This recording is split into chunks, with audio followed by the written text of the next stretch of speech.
Mitä? Sane?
No niin, tervetuloa tänne meidän vuoden ensimmäiseen Overwatch-turnaukseen. Mä huomaan, että joku on kirjoittanut sen väärin tänne otsikkoon, en ainakaan ollut minä. Mutta meillä on siellä katsojiakin jo paikalla. Tässä live-lähetyksessä on minuutin viive ihan sen takia, että pelaajat eivät pysty sitten striimistä vakoilemaan toistensa valmistuvia ultteja tai muita abilityjä tai lokaatioita siellä kartalla. Meillä on tässä tosiaan 3 tiimiä kilpailemassa toisiaan vastaan ja katsotaan kohta, että minkälaisia porukoita löytyy meidän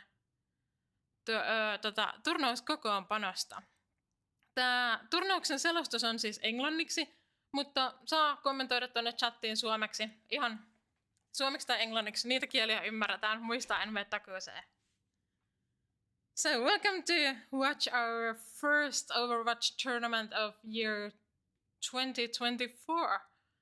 We have 3 teams competing against each other, and soon we will see what kind of teams we have. But first, let's introduce my casting partner here. Welcome, Coach Optimus. Hello, welcome. Thank you for having me again. Yep, first tournament of the year, so excited as always. Yes. So, 3 teams. Let's see what kind of rosters we have. And by the way, there has been a new big update in the game. Was it 2 weeks ago? Yeah, just over 2 weeks ago. Yeah, we've obviously basically the entire core of what is being played being changed, with tanks obviously being buffed in terms of health, etc. DPS passives, support passives, tank passives now. Obviously, all roles now heal themselves after a certain amount of time of not being in a fight. So a lot of interesting changes made ahead of Season 9. So we'll see how that impacts these teams today. Big changes. They were saying that there is weak sound. I tried to boost it up a bit. Let's hope it works now a bit better. Okay. So, big changes. Let's see how teams have adjusted. And here today we have first team 1 Kafka fan club, KFC. We have the same players as yesterday, but one addition, there is Zero. Many might know Zero as very talented DPS player, so we are excited to see what he is bringing up today. And this team is actually a pre-made team, so these people have been playing together. This team exists outside this tournament, so it will be a tough opponent. Next we have Team Arctic, pre-made team as well. Actually looks similar to last time, but again we have a new DPS here. We have Ibi here playing for Team Arctic. This is really strong roster as well, so I'm sure that these two teams will have really big fights and really big moments in the game. Very excited to see what happens. And then we have third roster, Wild Children 2.0. Last time we had just Wild Children. There is some new players and some players that I don't know in terms of Overwatch. So I'm really excited to see what we will actually see here. We have Whoopi playing tank. Whoopi is one of our game educators actually. And then we have Mr. Luppakorva who was playing last time. We have Rocket League experts Iota and Tortilla, and then we have Overwatch player Banani. They're playing support. So I believe this will also be really good roster.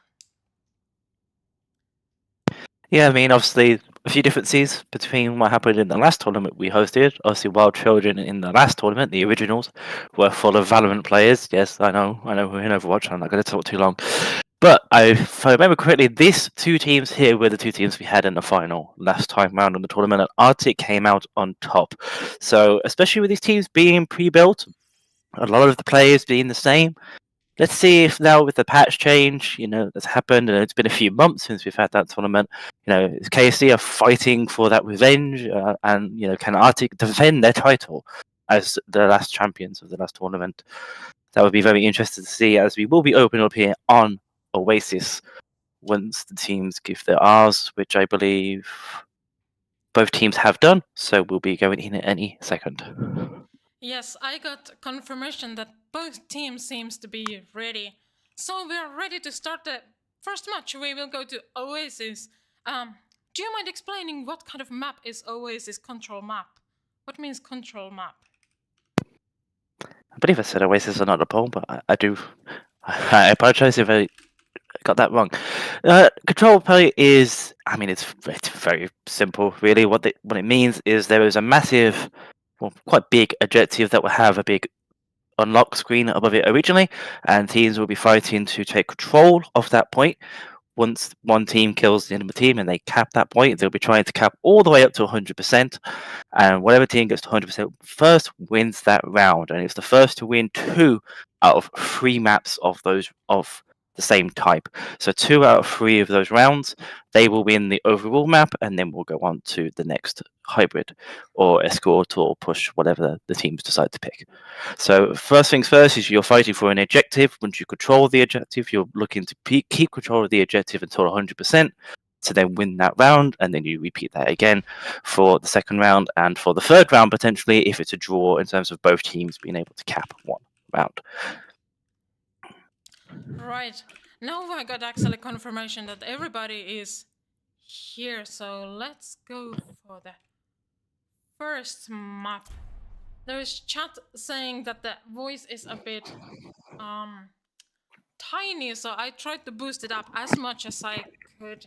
I hope you can hear. I guess we have to yell here. Yes, we can yell. We can get a bit louder if possible, or if needed.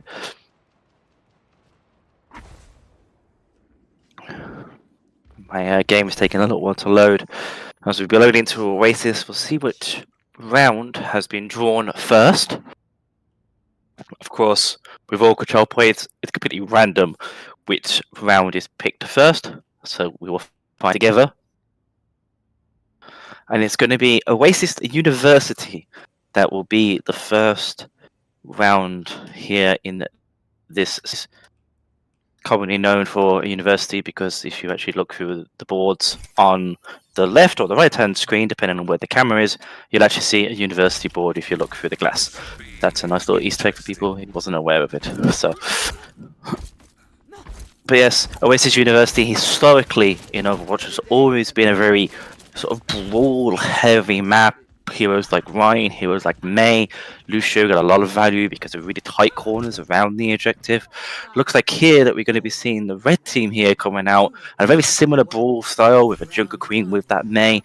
But on the left-hand side here, the side of KFC, we're going to be seeing a bit of a Pharaoh here. Obviously, Pharaoh also had a lot of changes in the last patch, a lot more mobility, a lot more close range, more damage willing to be used. Instantly rush in though from the right side of Arctic here, trying to kill the Ana. They will lose their Lucio though in rotation, and the Ana actually is able to stay alive here. Avkas will go down on the Soja, and Pingu and Joya with the Zen, and just like that, a really good initial engage here from Arctic, but just really unfortunate, really good peel in terms of Triag and with the Pharaoh boop as well to deny the Ana going down there on the side of KFC.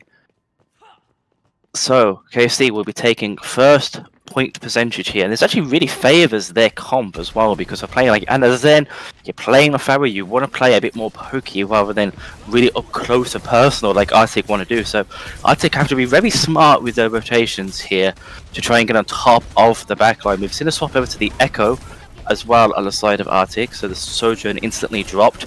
Alpha gets a little bit too aggressive, gets naded, gets picked off by the knife. Kopru also gets picked by the Echo here of Avas. So two picks made here for Arctic. They're now going to pressure the point. They should have an advantage here. Slip goes on to Triag. He will fall, but not before Pingu's managed to pick off Avgas. This is still very winnable for KSC here. Pingu will go down. Triag will die eventually to the boop damage, and Zero will fall onto the Pharaoh as well. And just like that, we now see the first flip of the objective here for Arctic. A very interesting fight, Alpha. We know him from the last tournament. He used to play a lot of Reaper, was a very good Reaper in the last tournament. Unfortunately, gets a little bit too aggressive, gets caught by the Antonator John Scarman, and Arctic will be able to take advantage of that and clear up. Here's Alpha now running in here on the left-hand side from Mike Cameron's point of view. Just trying to make some bit of flank here. A lot of ults coming up here, and potentially going to see a Nano Pharaoh. There's a Nano Junker Queen on either side. Nanos are going to be up on both sides. There's a Flyer Duel happening here on the side, and Avkas will come out on top there, beating Zero. So that's a really nice pick for them. Looks like they might also kill Pingo as well. They do. Avas with two. Sorry, I should keep saying Space Cat instead of Avas here. So it's going to be a bit more clean up here for the side of Arctic, as we're going to be level now in terms of percentage on the point. Not really much that KSC can do here. They kind of just have to regroup. They've lost two people. It's very, very hard to win this fight. Barrage comes in for Zoe, very ambitious, will fall, but they will trade Storax because of the damage. Both teams now 4v4, ults are unable. There is the Junker Queen, the Nano, every single ultimate you could think of being pressed at the moment, and I'm not really sure who still has the advantage. I think the advantage is still with Arctic because they have the point percentage. Space Cat now has copied that matcher, so there will be two annihilations on board. No, they will lose the copy before they're able to do the big comes in from Triax to stabilize for Arctic, and again Triag all on his own, just trying to stall long enough, and that entire time Arctic in control of the point. A lot of ults being used in that fight for both teams, but KaiPro still has that nano boost to be used in the next fight. Here for the side of KSC, as they're going to be looking to retake into the last fight here. iBlue has that male though, who's going to be very, very good on this point to sort of split up KFC. The swap over to the Zarya coming in as well by Triag. There is the male. It's just yeeted into the backline to try and get the Ana and the Zen, I think. Oh no, it's actually landed in the hole. It's completely, utterly missed, and they have to give a point percentage because of that now. So now KC control the point. Arctic have to come back in. Zero goes down to Juko. They're really nice opening pick in. Knife goes into Triag. Bobble gets forced. Alpha gets killed by Juko as well. Juko killing everybody at the moment. There's a shout to engage. Triag will go down because of the main wall. And just like that, Let's KaiPro can clutch up here with this Nano and the Zen. He will go down. Pingu Enjoy will go down. And the first round here will be going to Arctic. Maybe not. Zero's back on the Tracer with a stall. There's some stall swaps happening. Maybe they can reclutch this back up. KSC Zero goes down. Triag back on the Wrecking Ball. Massive Slam get instantly naded, gets focused down. Alpha is also back, but his cooldowns are being forced. Triag just trying to stall with this Wrecking Ball as long as possible. Swap onto the Moira from Pingu. Enjoy has come out as well. Alpha, there is the Nanos onto Alpha, but unfortunately booked off the point and not able to touch. And just like that, first round will be going to Arctic here, but there's still time for KSC to come back. And I think the main thing we really saw there was just the advantage of that brawl composition. Once KFC got really close in the objective, it felt like they sort of ran out of cooldowns, and eventually their trading power wasn't as big. You know, the Jungle Queen survives a lot longer than the Ram traditionally, especially with only an Ana Zen for healing that don't really want to play close. The Lucio with the Ana as well, a lot pocketing for the Jungle Queen, so the Jungle Queen stay in the fight. May has a lot of abilities to be able to survive. May Wolves especially got a lot of value onto Triag. Going to be seeing some composition swaps here as we go over to. I can't remember the name of this one. I think this one was City Center. I might be wrong.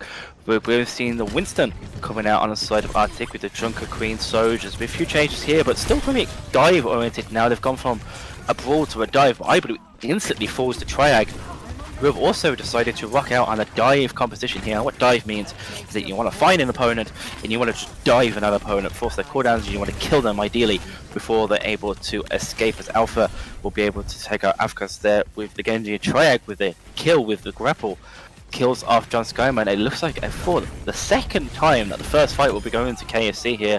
The kill up Stryax as well with Kaipo. And this is going to be a very interesting matchup, really, with these two dive comps. You'd have to say KFC are definitely more favoured with this sort of all-in they've got. Lucio Moira is very, very mellow right now in the highest level. You know, Tracer Genji is also mellow in the highest level as well right now. So, you know, in terms of hero picks on paper, you'd say KFC definitely has the advantage here with this all-in dive. But you don't know, Arctic, they've got the junk potential here to try and get a pick. Alpha being forced low, but actually gets picked before the Moira healing could come in. Huge opening pick for Junker here for Arctic. There's a dive that comes in though, but he will be traded. There's a swap onto the bat by John Skyman. He's going to look to try and force it. Boot comes in by Kaipro though. There's Triag with another boot trying to kill this Baptiste.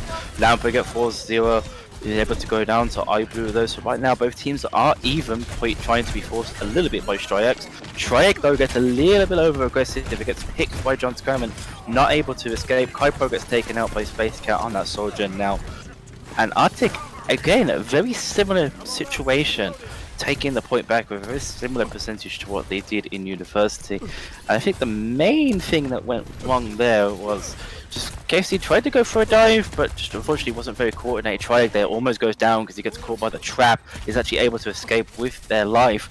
There's a flank Moira coming in by Pingu and Joya though, trying to take out iBlue, but iBlue is able to take out Alpha before that, but he will trip back. Space Cat managed to pick off 0, so again, Arctic up a player advantage right now. And one thing about this play, Pingu and Joya though, will take out John Simon, so both teams right now 3v3. Space Cat also goes down to Kaipo. Advantage for KFC here if they can actually get this pick onto Stryax. And obviously Junker also has Primal here to sort. There's the beat by Stryax. Oh, it's an Ajax. A very good play by KFC to boop him up in the air, make sure they kill them before they're able to get that off. No one likes to see it, but a very good play by KFC. Zero now has damage to swap over to the soldier. Decided to give up on the Tracer. So now a lot of ults available though on both sides. We've got a Blade, we've got Beat now available for KFC. Obviously Arctic lost that in the last fight, so they don't have anything for Alpha's Genji Blade that he's building up to right now. The window comes out, Beat's going to come out in response. The Mines is also going to come out to try and zone. We'll take out John Skyman though. There's a battle on the high ground between the soldier and the soldier right now. Go see who comes out on top of that. But in the meantime, Stryax falls down for Arctic here. Both supports down for Arctic. They're going to have to pop these ultimate buttons very, very soon. The entire team is dead. It's only Jokura left to touch here at 90%. They will get found though. They'll be forced out. They have to use Primal here just to be able to touch. There's a boop that comes in. They should be able to touch in time. They are. But they have to stall for a very long time here to get back. There's a Blade from Alpha. Lamp instantly comes out by John Simon. We'll still be able to pick him up there through that Blade. Tire and overclock off Alpha with trade. Both teams 4v4. Tire comes in, takes out Zero here. Coalesce is going to be committed by Pingu and Joya to try and keep Triag alive at the moment. It's just both supports and the tank. Target focus right now, kind of struggling a little bit. Space Chaos takes out Pingu and Joya just like this with 4 versus 2. If I'm KFC, I'm giving this up and I'm just letting the point go and I am resetting. A very, very good clutch coming in there from Arctic. The stall originally from Jukura on that Primal. Strokes gets back on that Lucio as well to get that crucial touch. The ult come back in, but now we are even in terms of no team has an ultimate going into potential final fight now, you'd have to say. With the swaps, Alpha's now swapped over to the Reaper as well. Reaper very good, obviously, at blowing up Winston if they get too close. Pingu and Joya though goes down to Ibru on the flank on point. Massive split coming in here from KFC. Both teams though 4v4. Zero managed to take out two. They've now built up two their tactical fires which they now use to probably clear this fight up and take this round as well if they can. They take up John Simon, who will also fall. Oh, it's a double Ajax by Straw. No one likes to see it, and just like that, unless there's a massive stall coming in again, this time Arctic won't clutch the fight back. It'll be 1-1 as we'll go to the final round here of Oasis, and you can see just how competitive this series really is right now. Both teams playing similar comps, both teams making really good plays together as teams and individuals. So we're level here, 1-1. As we go into the final round here of Oasis, it's going to be hard to call who actually wins this.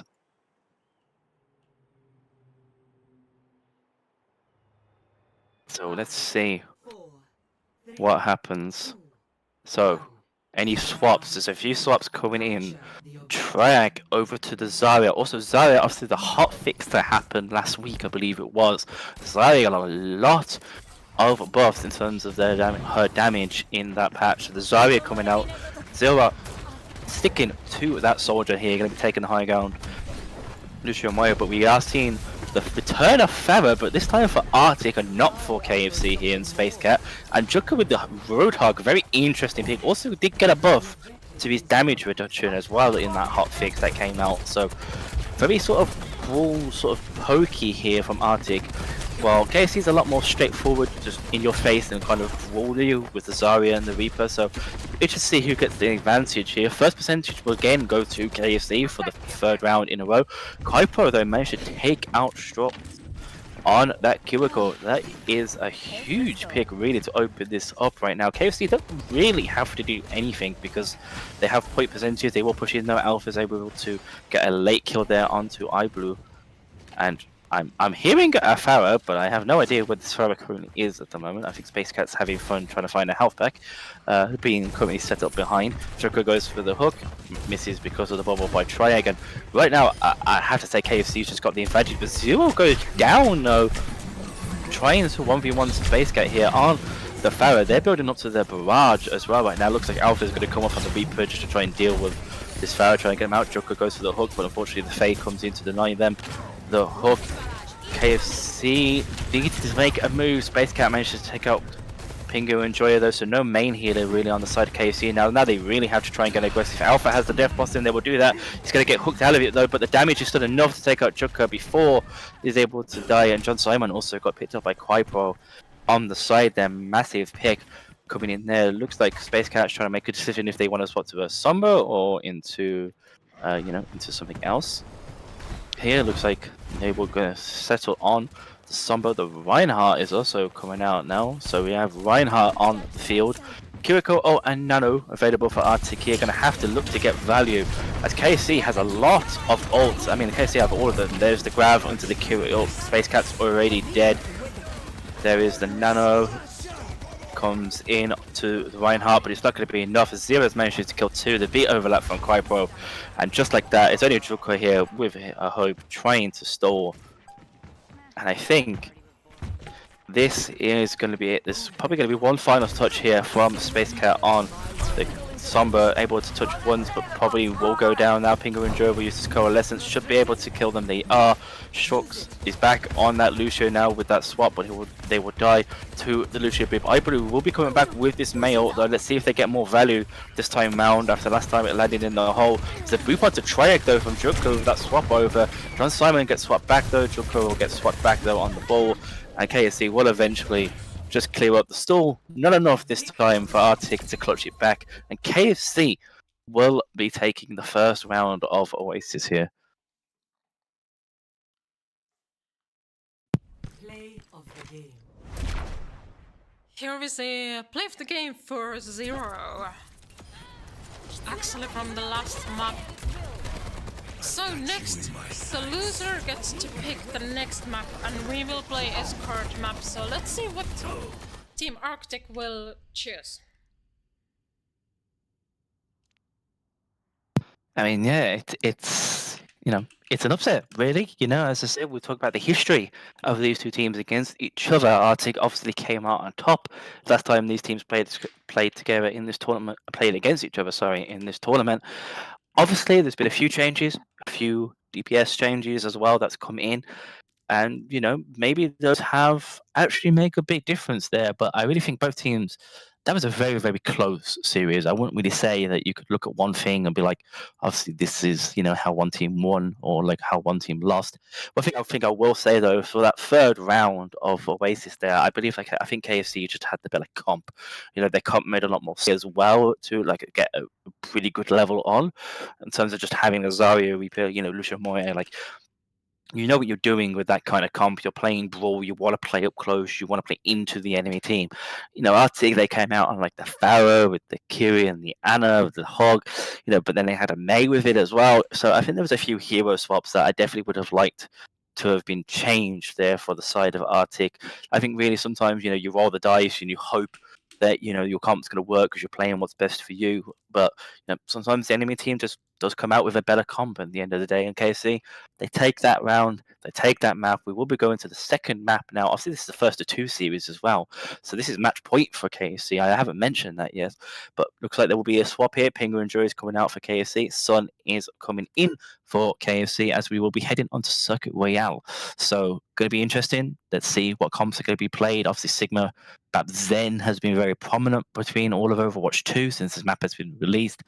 It'll be interesting to see which direction both of these teams decide to go, as both teams have sort of they've showed a dive, they've showed a poke, and they've showed a brawl version of what's actually supposed to be pronounced. I can't pronounce it properly. I'm not from that culture, so I apologize.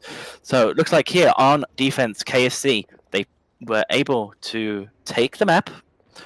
This is loser's pick from Arctic. Match point here for KFC. Remember, they could be rolling out here on defense. Sigma, as I mentioned, is going to be pick Alpha back on there. So signature Reaper here. Looks like Z is going to be coming in with a Widow again. As I mentioned, this map very good for Widow. We're going to be seeing the return though of the Kiri Anna here. I think it makes a little bit more sense in this kind of map. You got a lot of flag angles, very tight angles. And on attack here, Space Cat's back on the Pharaoh here for Arctic. It looks like they're going to be rolling out Ryan, Jonka, Pharaoh, so a lot of spam damage here. Strox back on that Lucio. Jonka gets a little bit too aggressive though and just get absolutely picked before the fight even starts. John Skyman not having line of sight thanks to Triag Shield. And again, I would have to make the comment here about Arctic. I feel like they're kind of doing 50-50 right now with their compositions. You've got a Ryan Lucio that makes a lot of sense, have a lot of synergy. Even Anna has a lot of synergy with that. But then you've got like a Jonka Pharaoh that does DPS that doesn't really play around your comp. So it becomes very difficult for them to try and take space here. But it'd be interesting to see if they make some changes, if they can make it work. They're just going to be pressuring the fight right now. Obviously, Triag can't play too close. Sleep comes out onto Strox, but they'll get woken up straight away. Space Cat's now in with the Pharaoh, trying to get really aggressive, not able to get any final blows. Going by Strox, trying to get a pick, but they were going to pick. In fact, it's actually John Skyman that gets picked. Alpha flanked round there on that Reaper bit, takes out the Anna. That's all the healing gone now for the side of Arctic. Strox a late pick coming in from Z there on that Widowmaker. And just like that, we're at 1:20 off the clock right now for Arctic on their pick as well. This was also their pick of map. Some swaps coming in, or at least one swap, sorry, coming in by Jukura, who's now gone back to spawn and swapped over to the Orisa. Makes a little bit more sense with the composition they're playing. Obviously, you could still brawl very well with Orisa, but has a bit more long-range damage. Spears obviously also very good to deny cooldowns, especially of the Sigma and also the Reaper.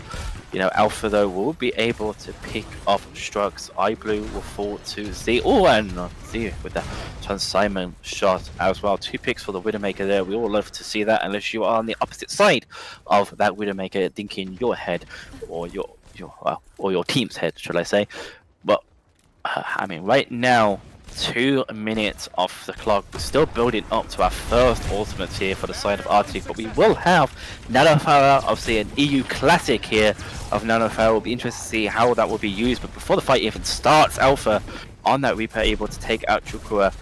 Space Cat trying to create some form of space with his Pharah, but unfortunately just not able to create enough for that. Nano Pharah is now available. Alpha with the ambitious.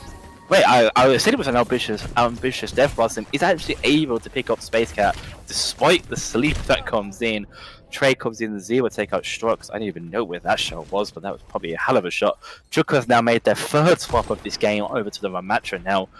Still trying to build up any form of ultimate as we're really approaching the 3-minute mark here.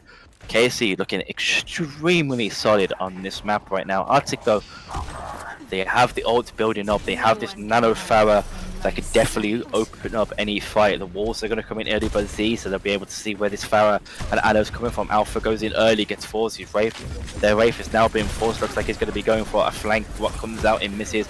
Alpha's in there trying to get John Simon. He's able to pick off John Simon. The Anna not getting any help whatsoever. Z will go down low to Strux as the dive will come out. Kirill, as soon as he rushes to get gun. There is the Nano Sigma coming in with the Flux Barrage. Also being used by Space Cats, able to pick off both supports. Nano's going to come out on Shijukura fighting Alpha just to keep them alive here. And eventually it feels like Arctic will win a fight here as we're going to approach the last 20 seconds here. I mean, I don't know how many ults there. All 5 ults, in fact, were used on the side of KFC there to hold it at that first corner. Triag now making a swap over to the Zarya. Obviously can enable Alpha even more to get value with bubbles. We've already been seeing how they've opened fights up with that first pick onto John Skyman here.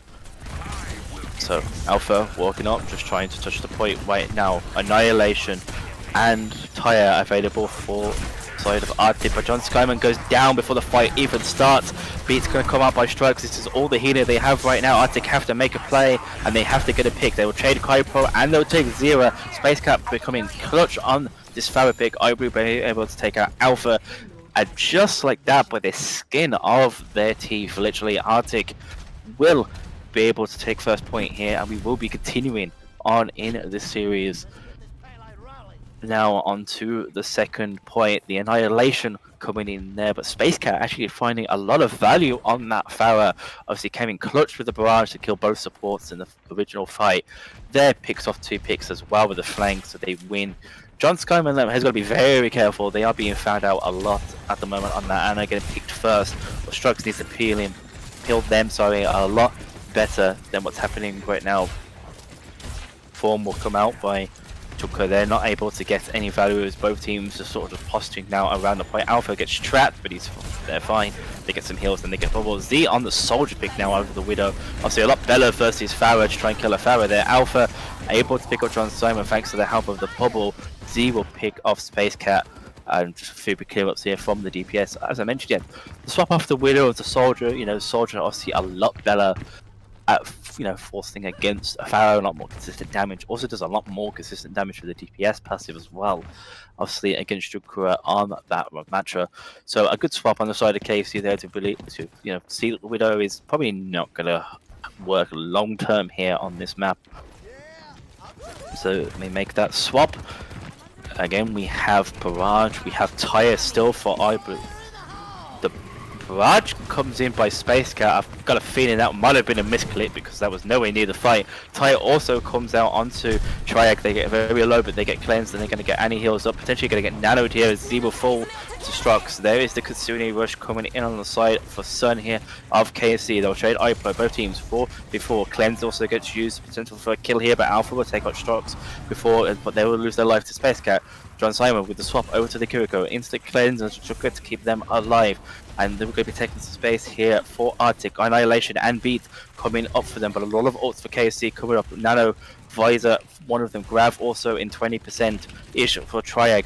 This fight going to be a lot of ultimates being used. Slow comes on to 0, they'll get Nano to be able to save their life. Nano Visor comes in, Beat comes in by strikes. There's the Annihilation by Joker trying to get a pick, but they're getting chunked down in terms of damage. We'll be able to get Z, but they will trade their life for Triag, who's also able to take out Strux, building up to this Graviton Surge.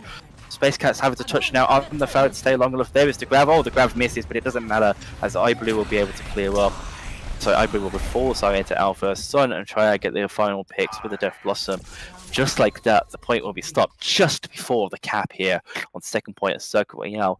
All in all, a very good round still from Arctic. Obviously they struggled a lot of on first point. You know, it came down to the last 20 seconds before they won a fight out of spawn. But, you know, so you got to be happy with that progress to get as far as you have, you know, to be that close to camping second. Just really unfortunate that when they had the beat, they got aggressive with the annihilation. A lot of damage came out onto their RAM, wasn't able to keep them alive long enough. Triag's able to keep their bubbles, managed to trade, managed to build up to that Graviton Surge. I know the Grav missed in the end, but was able to stay alive with their bubbles, use their bubbles to enable the rest of their team, and they were able to hold there on second point.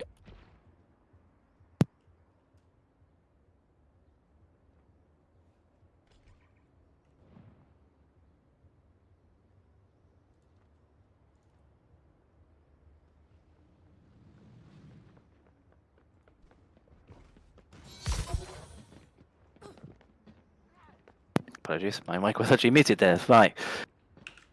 Arctic's turn to defend. They're going to be coming out Blue again on that Junkrat. Space Cat over to the SoGin here. We're going to have Alari being played for the first time as well by Strox. John Simon back over to the Anna and Junkrat onto the Diva as well. But here I mentioned about Sun's Mercy before we came into this map. And look what KC are rolling out on. They're rolling out here with that Pharah Mercy combo that we all love here in EU and in Overwatch. The Sigma Reaper as obviously Alpha and Kypro over to the Anna this time round. Sleep will come in though onto Jessica. John Simons actually falls to Triag. Unfortunate first pick.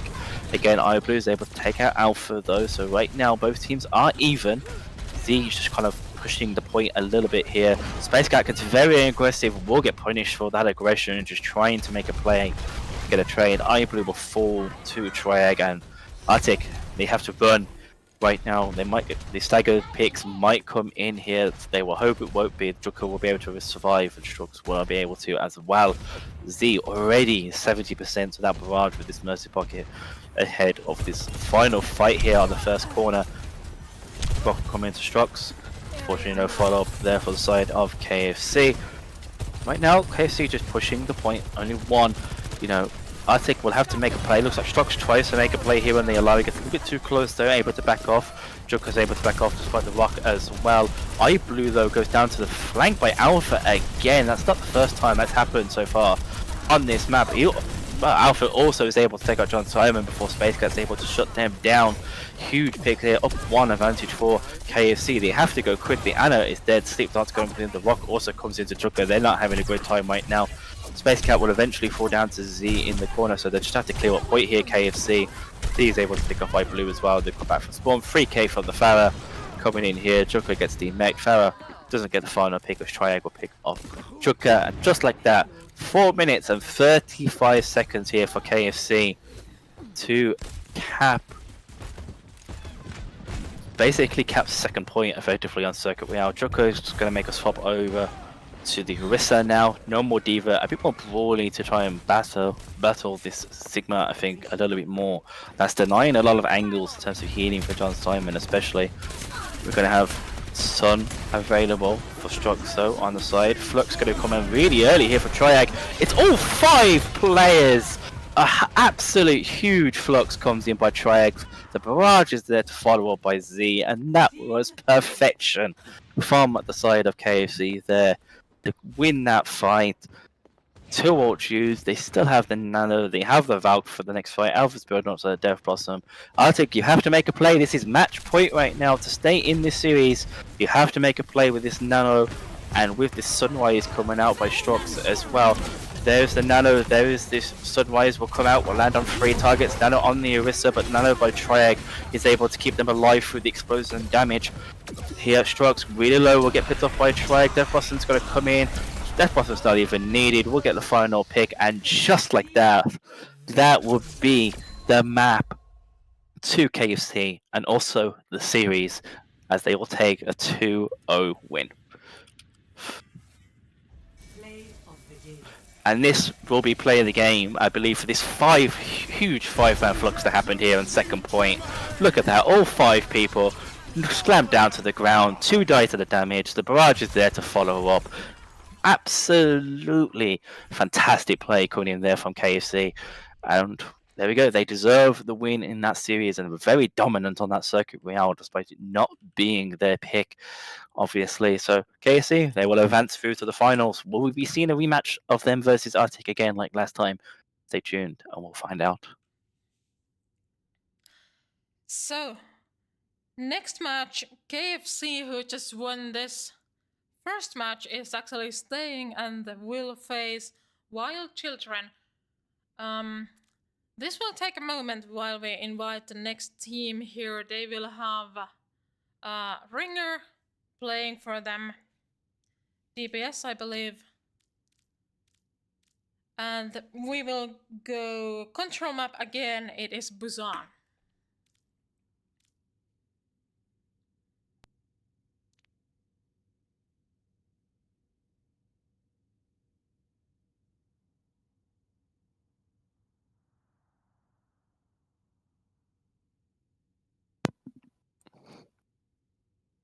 Okay, so the comment I just made, ignore it. KFC will be staying in the lobby, obviously, to play against Wild Children. Now, I am right. This is technically the finals for KFC, you'd have to say, because, if they beat Wild Children, they've beat both the teams that are in the tournament. So, could you call this the grand finals? Could you not? I don't know. I'll leave that up to your perception. Anyway, Busan, you mentioned, was going to be the first round of the next series that's going to be happening. And Busan, a very interesting map. All 3 rounds, very different comps normally being played. We've seen already from this series that both of these teams, they play a lot of different comps. So it's going to be very interesting to see what KFC especially is going to roll out on. Had a lot of success in that series with Alpha on the Reaper, as we well and truly know from these tournaments. Tried to very well on the Sigma. We saw that clutch that came in. Z's actually been looking very good on the hit scan. We saw their Widow there on Circuit Royale looked good. Their Soldier's been solid, but they also brought out the Farah. So, you'd have to say advantage is definitely with KFC after we've just seen how they've played. But, Wild Children 2.0, as we call them, they're called that name for a reason. So maybe they're going to bring something completely out of the box, and that's going to work for them on Busan versus KFC. But yeah, we'll get the teams into lobby and then we get started as soon as we can.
We have both teams in the lobby, and now we just wait for wild children to confirm that we are ready to go.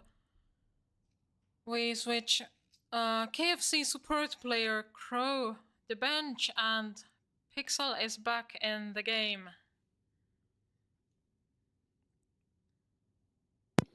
Yes, interesting to see those changes coming in from KFC. Obviously, in the last series, we saw Pingu and Drea come out for Sun. Now, obviously, I think what they're doing is just rotating their supports, obviously, for tournament. Each players have their own maps traditionally that they play. So interested to see if that makes a massive dynamic change for KFC. I actually think K-Pro was a very, very good player for KFC on that support. Made a lot of big plays, especially on the Lucio. We saw with the Lucio boops that happened as well, especially on Oasis that led to the 2 Ajaxes that occurred on that map. So interested to see, what kind of dynamic, if that changes anything for KFC really, going in to the first map of this series here on Busan. Yes, they may have been watching the stream and trying to learn their opponent. So let's see what they get to bring to the table.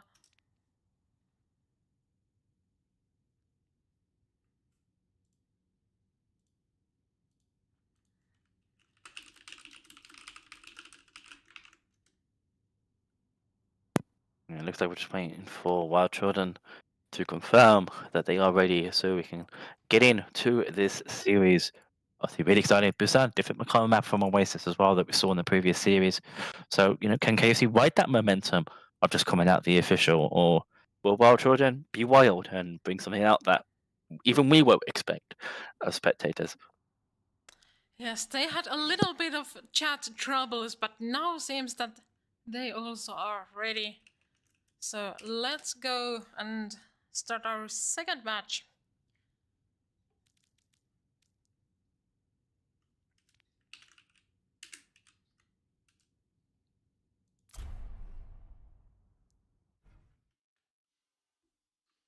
Now traveling to Busan. Alright, as we load in to Korea of Busan. As I mentioned, Initiating 3 match. different rounds opens up for a lot of compositions, choices that can happen. I've done the Busan glitch and I have spawned outside the map, as you normally do on Busan in scrims, if anybody knows about that glitch. Yes, that's still not been fixed. So I have to wait a second to even see which round we're on before I can give you a proper breakdown of what I feel is going to be ran by both of these teams. So if we just wait a few seconds, then I'll be able to tell you which round we're actually on here of Control. We are going to be on, that is my menu, we are going to be on downtown here. So, very open map. Snipers, normally, very good, because you've got these high grounds that they can control very, very easily. Get a lot of angles down onto people rotated to the point, but the point itself is downhill, so it becomes a little bit difficult for snipers. But it looks like here, KC, Sigurd to Triag Ball. We also saw that on Oasis. Alpha coming out of the Tracer as well. Z will go to the hit scan. And we will be seeing Sun on that Mercy and Pingu and Drea back on the Anna. As well as we will need a pause, I believe. Sonja, pause, please. Match is paused. Let's see what we have here. Well,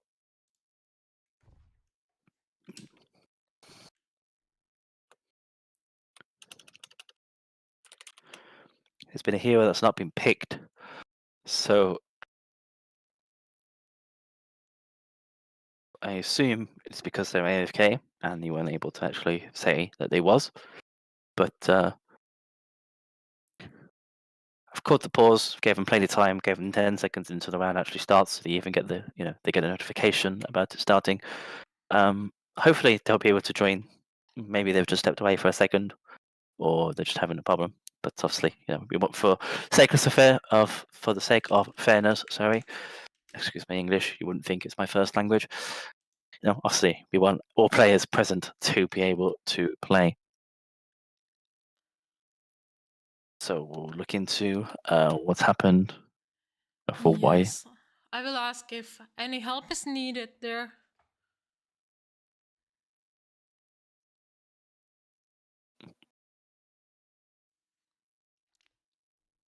And hopefully we can find an answer and we can be back on the way in the series soon. So apologies for the delay.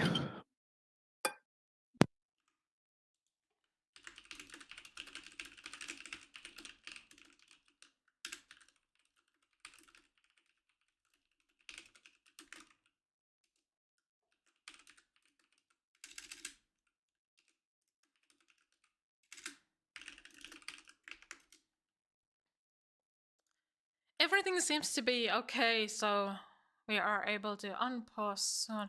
My pause button is still not working, so I will have to go by the menu. And Well, let's double check that both teams are ready before we begin. Because obviously we don't want anyone else to have stepped away from their keyboards in the meantime. KFC seems to be ready, and I also got confirmation from Wild Children on Discord that it should be good. So, unpause and Let's start this series now. See, I realised that someone hadn't picked as I was just reading out the compositions. So, still not a hero have been picked on the side of Wild Children in here for their tank. Oh, now the tank will be picked, but Itor will be picked off by Triag in the meantime. So we're going to be seeing Lucio Zen. Obviously, Lucio Zen was very mellow originally when this first patch came out. With the hotfix that happened, it's kind of fallen out with the mellow at the highest level, but still a very good composition if you play it correctly. Diva, Sombra, Genji, this is a very good comp from Wild Children here. I'll see a few newer players to Overwatch has been mentioned, so interested to see that they're picking up already, good comps, or a good idea, I should say, in terms of comps to play. Pingu and Joy was on the low ground. I had a feeling they were on the high ground there. Lupo was able to get demeched. Mr. Lupo will go down to the headshot from Z. As I mentioned, Widow very oppressive on this map. Fupu will die to the slam. Alpha is going to pick off Planky, and Banana will go down. Banani, sorry. I think I'm just going to say Banana. I apologise if you don't like that. Will go down. Planky is going to make a swap over to the Brigitte now, trying to handle this dive a bit more effectively that's coming in from Triag and Alpha. Zero right now is just kind of just free firing on this Widowmaker. Fupu tries to go in, gets stepped, gets demet, or gets slammed as Alpha is going to clear that up. Banana is able to fall to Triag. Point being forced, but Mr. Lupo will fall down. In the meantime, Triag with a double boop onto Planky and to Itor. So, unfortunate really, I think, for the side of Wild Children here. And this is really challenging match for Wild Children because they have never played together before. And KFC is a team they have been training together for a few years now, so it will be a tough opponent, but I can say that they're definitely thinking what to do here. They made some hero changes, which is good. They're obviously trying to solve some troubles that they're facing. Yeah, for sure. I mean, I think it's also kind of unlucky though the first fight went the way it did. Their tank unfortunately wasn't able to make it in time for the first fight. And one thing I did mention, or I haven't mentioned so far about Control, but first fight percentage and first fight wins, they have a ridiculous win percentage for that round as well. So Snowball sort of came from there, didn't have any ultimates, very hard to get positions back into Widowmaker on that map, especially. And this one's also going to be very similar in terms of Sentry as well. Also a very, very open map. Very good for snipers, very good for soldier, for your tracers, for your wrecking balls. Basically exactly what KFC is locking in here. Oh, right now, actually, never mind. Z is swapping over to the Pharaoh. So we'll be seeing that Pharaoh return, but I don't think we'll be seeing the Mercy return unless Sun is just amping out spawn and then swapping. Outside of Wild Children here, looks like they're going to make some swaps. The Mercy is going to be coming out for them for Banana. Planky is over to the Cubicle. And the Orisa is now coming out for VP as well, or Vupu. Sorry, I probably should pronounce that. Pingu Andreas bringing out the Life Weaver, folks. I know Farok will like that if he's watching the stream. So interesting first fight here. E2 trying to get in, trying to get a hack, not able to pick one up. Z is able to pick off Planky. Rez is going to come out there from Banana, so instantly traded back. No one is looking at Z right now. Drake just rolls through Banana and is able to take them out. E2 dies to Z on this Farah. Twinex gonna pick off Planky just like that. First fight will be going to KFC here, and I mean right now we have mentioned it. You can see the doubt that is happening for Wild Children. You know, right now they're, you know, I made the joke about them, you know, being called, you know, Wild Children, you know, 2.0. You know, could they bring something wild out in the series? You know, but unfortunately, right now they're not able to do so. As Strike's actually going to follow the map, trying to look for a boot play.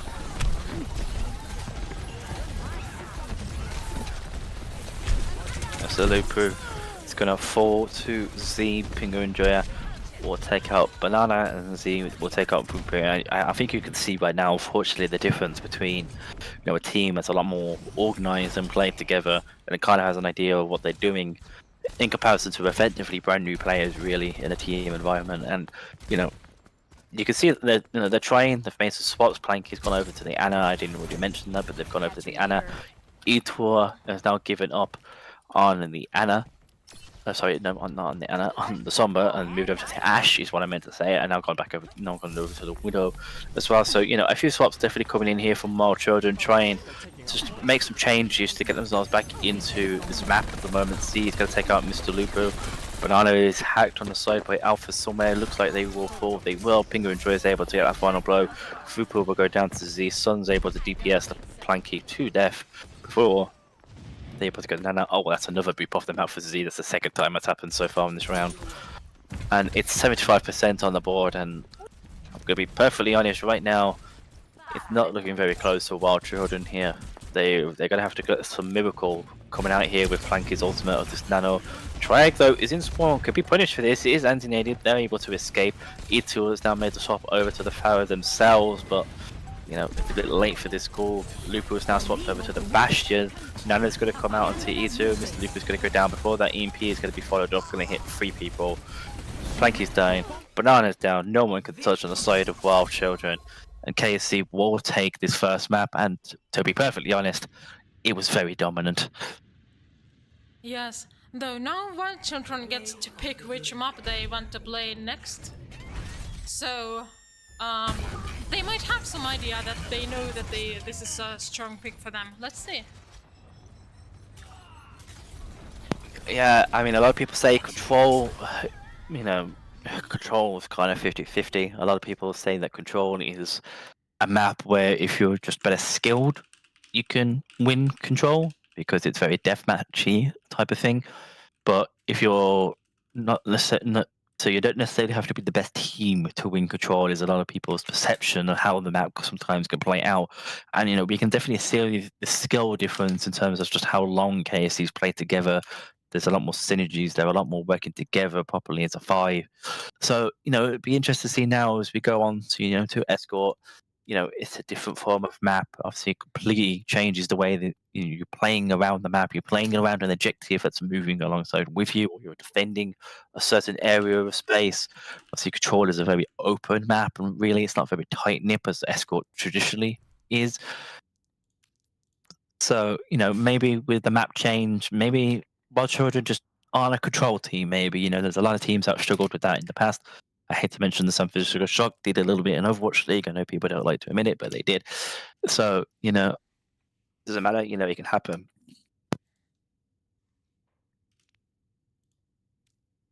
You know, it can happen to the best. So, you know, looks like it potentially there could be a swap coming in here as well for the side of Wild Children. So they will be. Tortilla is now into a Planky. So let's see. Maybe that brings them a different dynamic as we go into the second map of Escort. We're still waiting for Wild Children to actually pick that map right now, though. So when we know that, we will be going into that map as soon as possible.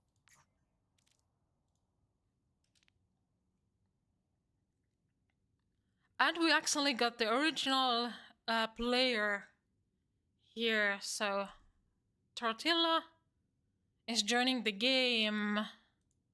Is Planky going tank for Wild Children?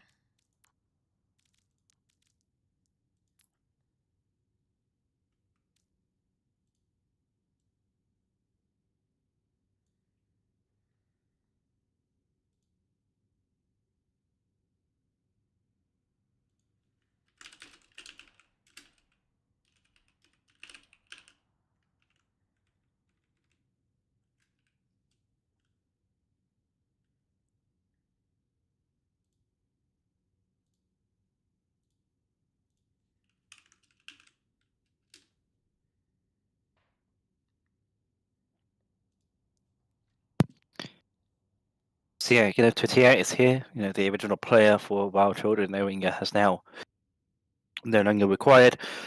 So They're picking let's see. map on Discord, and we switch Blanket to do some tanky things.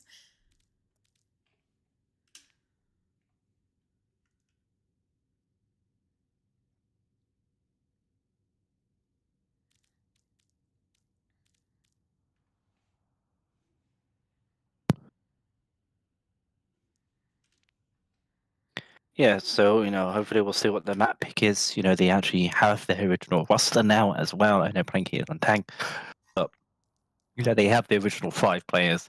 So let's see if it goes better for Wild Children here onto the second map, and of course it is match point. Sorry, again for KFC here. Once we find out what this escort pick will be.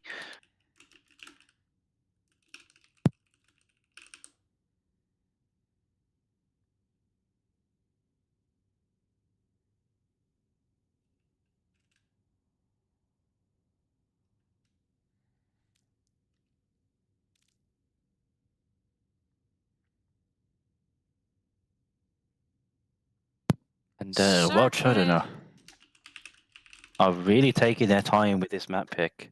Yes, they were definitely thinking it through. So we go circuit again. And we go back to Monaco then for Yeah, circuit way out. Maybe this is tactical, so they saw how KFC was playing on circuit last match, so they know what to expect. Potentially.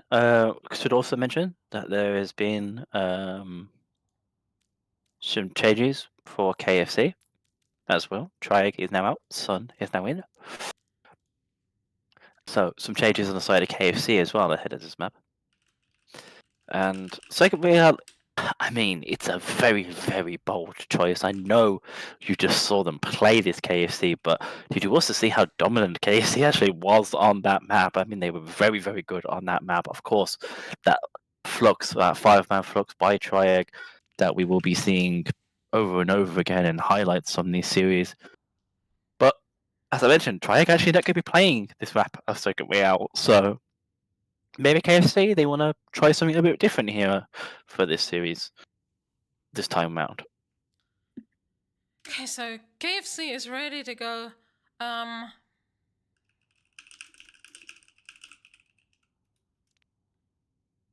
And now we just wait for Wild Children to be ready.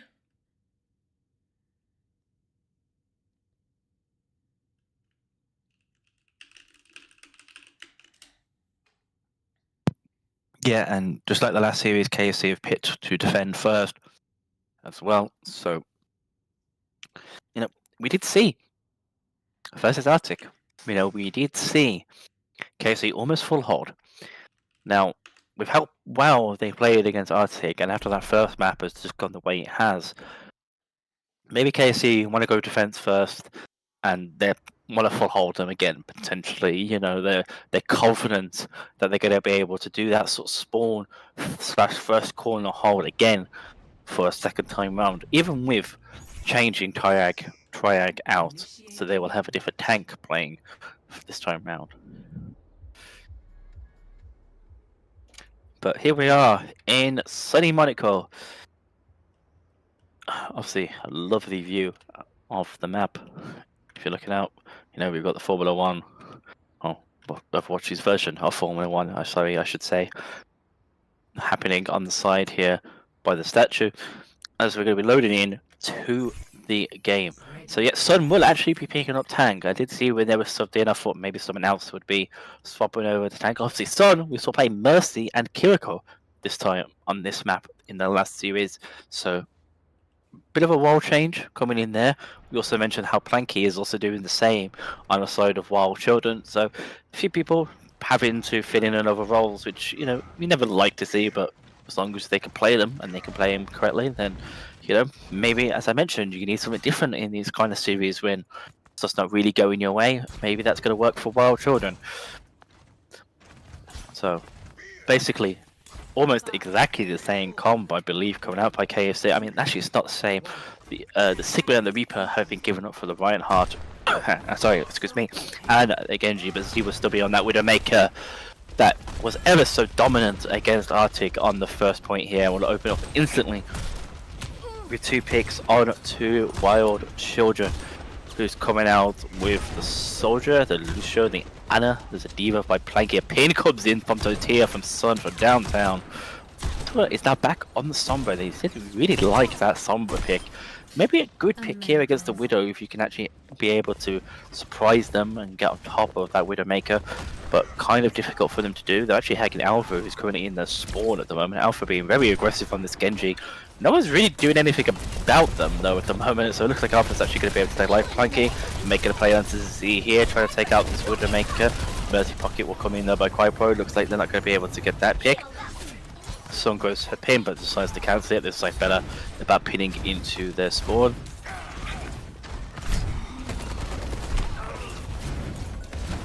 Sun able to pick off Mr. Lupo and Tortilla on that Reinhardt. Banana will forward to Z again with the pick on that Ringer.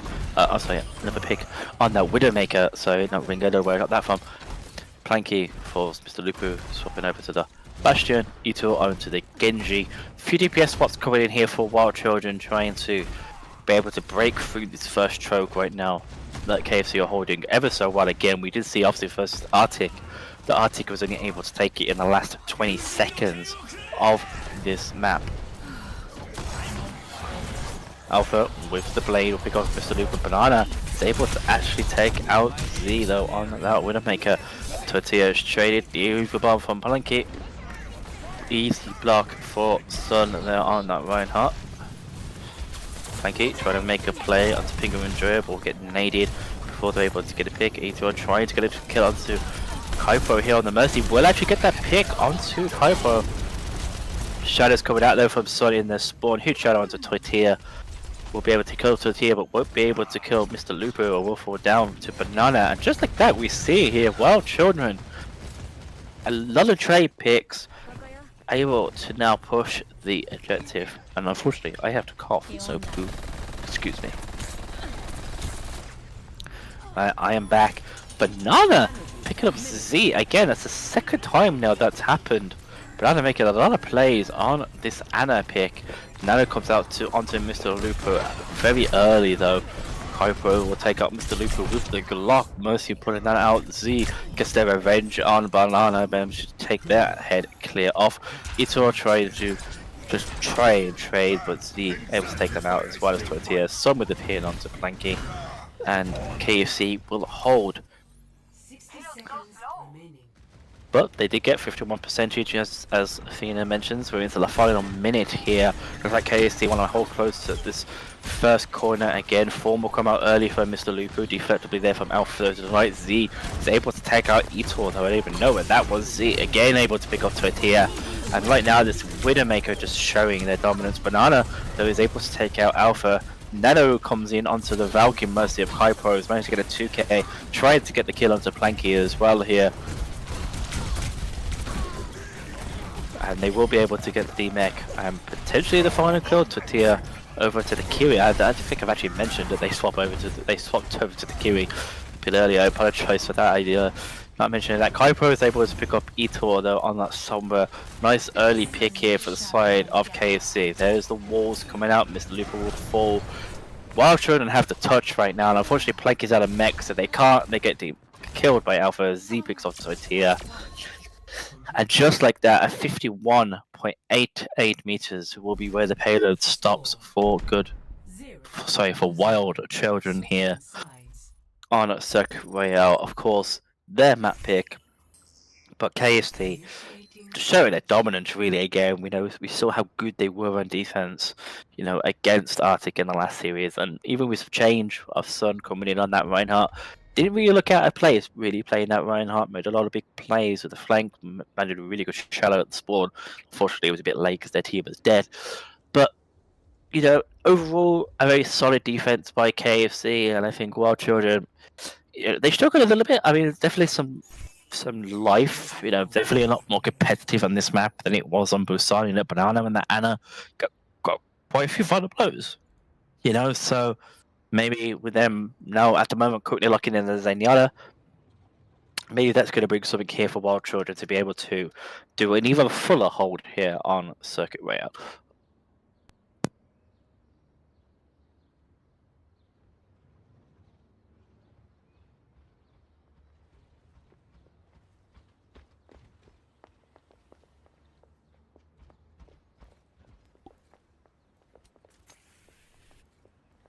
So, Etor onto the Widowmaker now. Looks like they might be mirroring with Alpha. Z is showing the Pharaoh again. Obviously, we did see the last time around that KC played this, and they continue as they were doing the last time we played this map with an opening pick onto E2 and onto Lupu, but they will fall to a tier on that Bastion. So, one person advantage here. Banana is able to pick up Crypro again. More life from Banana with another final pick here. Planky is stalling right now on this wrecking ball, so this fight hasn't been pushed this entire time, and Alpha's actually going to fall to Planky as well. Banana just go down by Z. They're fighting back and forth right now with the grudge match between the TPS and the Flex support there. So Planky is set up behind him right now. Sun is going to pin up Alpha. It's now swapped over to the Cassidy from the Widowmaker. Ito will fall to Sun on the Reinhardt. Alpha will be able to take out Planky. It's going to be very difficult for them to touch. Sun goes for the Reinhardt, never mind. Goes for the pin. Typical Reinhardt moment, just boots the Bastion up in the air rather than actually pins them. No one can touch on Wild Children, and just like that, it's going to be 2-0 to KFC, and they're going to take the series once again.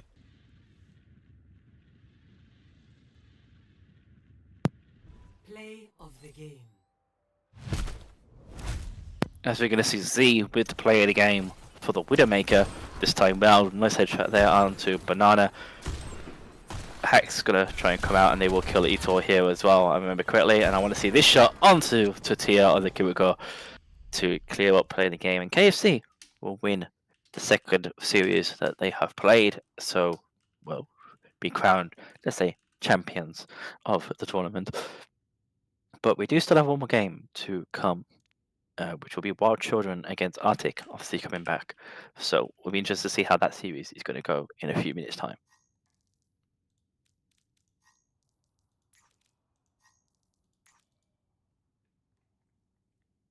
At next week, control map again. It will be Ilios. Are we missing a tank for Wild Children?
Now I try to remember to fix the team names for the stream as well, so we don't confuse people.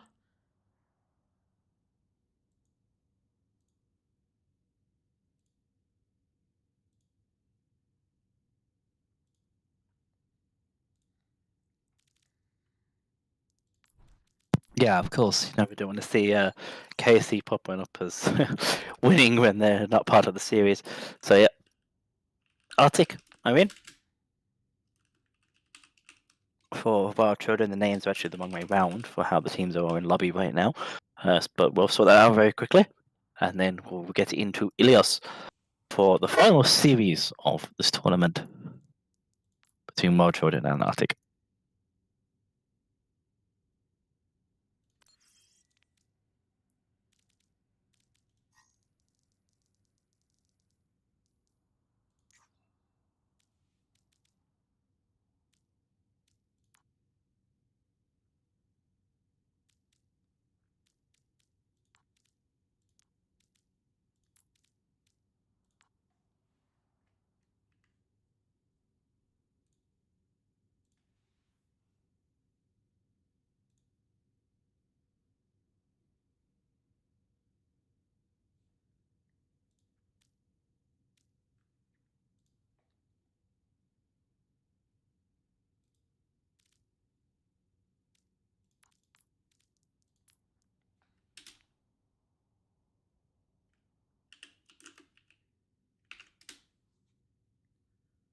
Arctic is ready, and now we just wait for wild children. They are ready as well. Let's go to Ilias.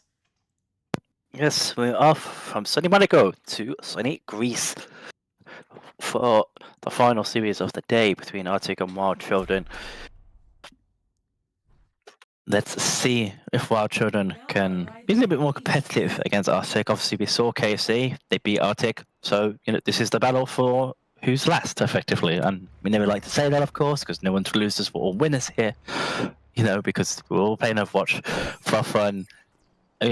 Some fun with some friends, and because we like the game and we love the game, right? So, Arctic, you just lost the series. You've got to be coming in. You've got to have a bit of that, fire in your belly, as they say, to get some revenge and win your next series that you're going to play together as a team. So, see here, Arctic, what they're going to roll out on here. Wild Children, they're very unknown at the moment in terms of what they actually want to play. They're swapping around a lot of heroes.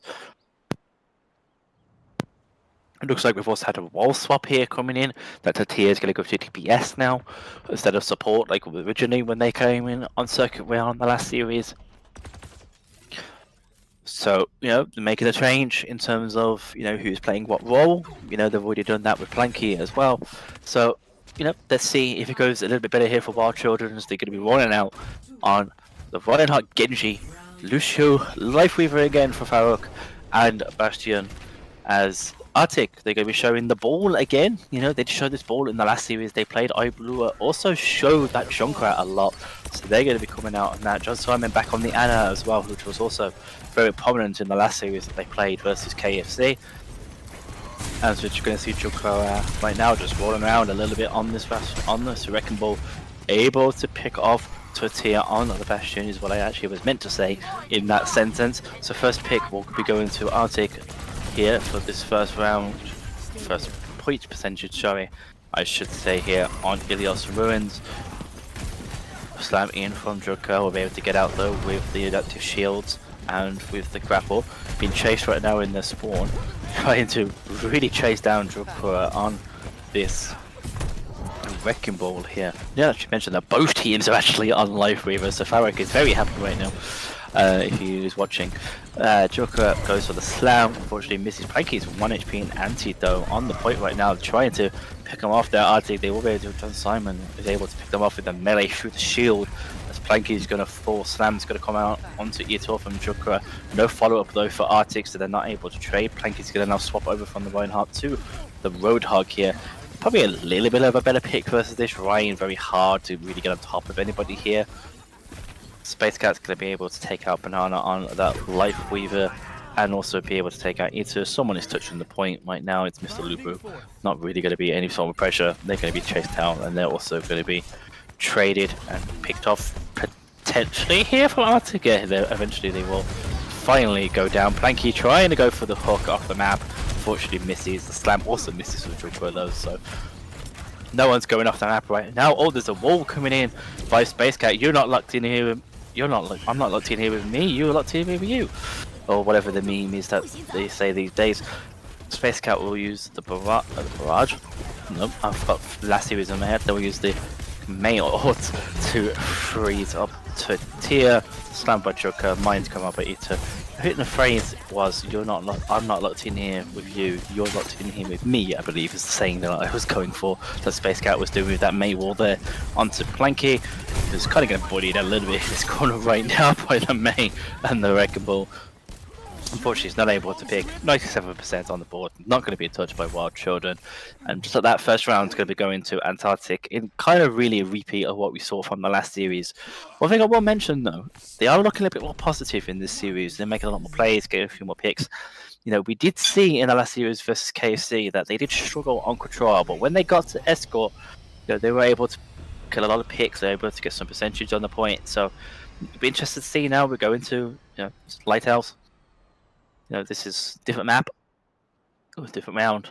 Be interested to see if they make any swaps. Looks like we've already seen Banana going over to the Baptiste. To be honest, with how well the Anna played in the last series against KFC, I know they didn't win it, but they got a lot of picks on that Anna. I probably would prefer them being on an Anna, but if they want to play play Baptiste, then that's obviously up to them. Planky's going to stay on the Roadhog though. Any swaps going in for Antarctic? So Arctic, no. I mean, Space Cat's over to the Bastion now instead of the Nay, so just going through all the toxic characters in Overwatch's people's opinions. Hook's going to come out to John Simon and for Planky. They're going to fall down. Huge first pick coming in there for Wild Children. Planky with that Roadhog. Another Hook landing onto Joker. We'll get gripped away though by Strokes before the damage could really come out. But Space Cat's in trouble. Will go down to Planky. Blue's going to trade back Banana. In the meantime, no, but advantage is still with Wild Children here, but they need to make their way into the point though to be able to actually start the objective. Planky with another hook onto Blue. We'll open this up, another pick here, and they're actually going to get first point percentage here. But Space Cat's going to swap over to the Reaper as well for the side of Arctic.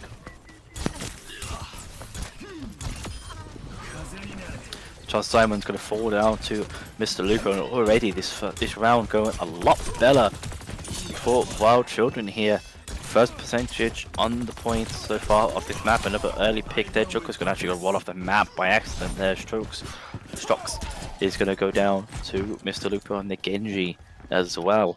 So all of a sudden, Wild Children looking right back in this series right now. Planky hitting almost, I think, every single hook they've thrown so far on this round. They're going to pick off Space Cat as well. He was trying to hide above the lighthouse. Job Blue's also come down there as well to come and join, but will also get pit. Jukwa is going to get the boot though onto Banana, so that's going to level the playing field in terms of being 4 versus 4 right now in this fight, but no DPS available on the side of Arctic. Jukwa struggling with the Wrecking Ball, will be able to make the slam. Oh, there's the first miss, I think, from Planky of this round with the hug. Mr. Lupo gets trapped, will fall before being able to get heals. The Tortilla is also going to die to Joker. Beat's going to come out by Etor, just trying to keep this. And Fight the Mind's going to come out by Joker though onto point from Arctic. That should be enough, especially with Space Cat being able to get the pick onto the Lucio. There's a little bit of a stall coming in right now by Banana, but it's not going to last very long. But that should be enough now for Arctic to be able to swap this percentage over for them the first time this round, but it's actually not going to be because they actually not on the point right now. Flake has come back with a Holog and be able to kill off Jukko as well, and it's also going to be Boop enough. Blue as well, they're not able to get back on with the mines. Mr. Lupo kills up John Simon. Despite Tortilla going down, it's just Space Cat available now. 2 stall tree available by Strux. We'll use it there. It's a Death Blossom as well. Both Space Cats able to pick up 2. Potential clutch coming in here. Lamp comes out by Banana to keep the 2 alive. Jukko gets a double boop, and just like that. Very, very close round here though. Wild Children and 96% going into a final fight now with a Dragon Blade available. John Simon has a Nano and Blue has the Tire though on the side of Arctic, but you know, I have to say a big mistake for them getting off the point there. Managed to give up an extra 20% really, give or take, just because they got off the point, just trying to chase kills. Not very good discipline is the word that you would use there for Arctic, as Space Cat's just able to pick off Tortilla and just be able to TP out like he wasn't even there. They're just blending in with the entire team. Then Mr. Lupo is low with 1 HP, but he's able to get a pick onto Space Cat though. Tortilla's now swapping over to the Hanzo from the Farah. Planky goes for a hook, huge hook onto John Simon. He's actually going to be able to pick them off before the Nano comes out. It doesn't matter about the boop. Tire is going to be coming in by Blue from the high gun. They'll actually die themselves, but the Tire is still active, remember, after Junkrat dies until it runs out. So Tire is still active right now, looking for a target, completely misses target. Chuck was off the map again. I don't know what's happening to them so far in this round, but they're not having the best of round. Strokes is really low, will fall to 2 tiers, Storm Arrows. Space Cat just trying to stall now on the Reaper, but they don't have Fade and have to TP out. 96%. There's still a chance for Arctic to touch here, but they have to be fast. And Nano is available by the John Simon. They do it. Nano on to Space Cat. Blade's going to come out by Mr. Lupo, though. Will take out Blue. Also potentially going to take out John Simon. No, John Simon takes them down. Planky, though, is able to get the trade pick onto John Simon. So it's a 3 versus 1, though, right now for the side of Wild Children. Arctic able to win that fight. Got it. The point. There we go. They remembered. 66% to 99. Last fight here on Ilias Lighthouse. There's going to be Kitsune Rush for Banana coming up in this fight. Planky also has the whole hog. We saw how many picks they got the last time out and they had that, but Death Blossom's available for Space Cat. Definitely want to be using that on the point. Mr. Lupo goes a little early though, able to get killed by Jonka before anything comes out. Strikes force down, the whole hog's going to come out, but he's going to get slept but instantly woken up by Eye Blue. They're not listening to their teammates.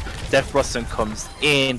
Jonka's going to get a kill onto the Kiriko before the Kitsune Rush will come out. Death Blossom from Space Cat does enough damage to kill off the Lucio.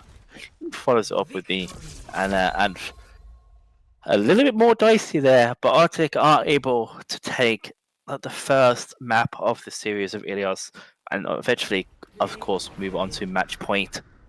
We'll be interested to see what escort is being picked by Wild Children this time round if they decide to go for Circuit Real again. Here's the nano clutch here for the play of the game that we saw in the final fight. That Space Cat getting the kills. The Dragon Blade also being shut down by Johnson Gaiman as well off screen there. So big plays coming in from Arctic, but a lot closer that round for Wild Children. They definitely played a little bit more better, I'd say, in that round. I think Planky, if they stick to playing Roadhog, then it's definitely something that's positive that they can build off. We saw there how much value they were able to get out of that Roadhog pick on that round of Lighthouse. So potentially they'll look to go somewhere where they can play that comp again, because it definitely looked the best they've looked so far in this tournament, being able to play that competition. On the side of Arctic, though, a little bit hiccups. Got off the point a couple of times. Jukas decided to take a swim a few times as well. Maybe a bit of it is just getting a bit lax of concentration potentially because they feel like they're just a better team. But as always, in Overwatch, you never disrespect your opponent. They can always come out. They're going to surprise you. They can make some changes.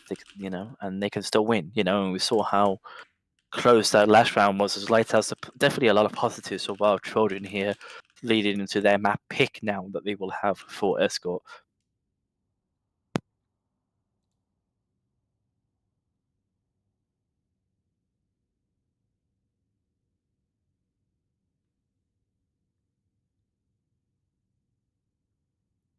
I love the stream chat currently. There is like discuss on how bad game this is, but everybody's playing this every day. I guess that's what it is for most.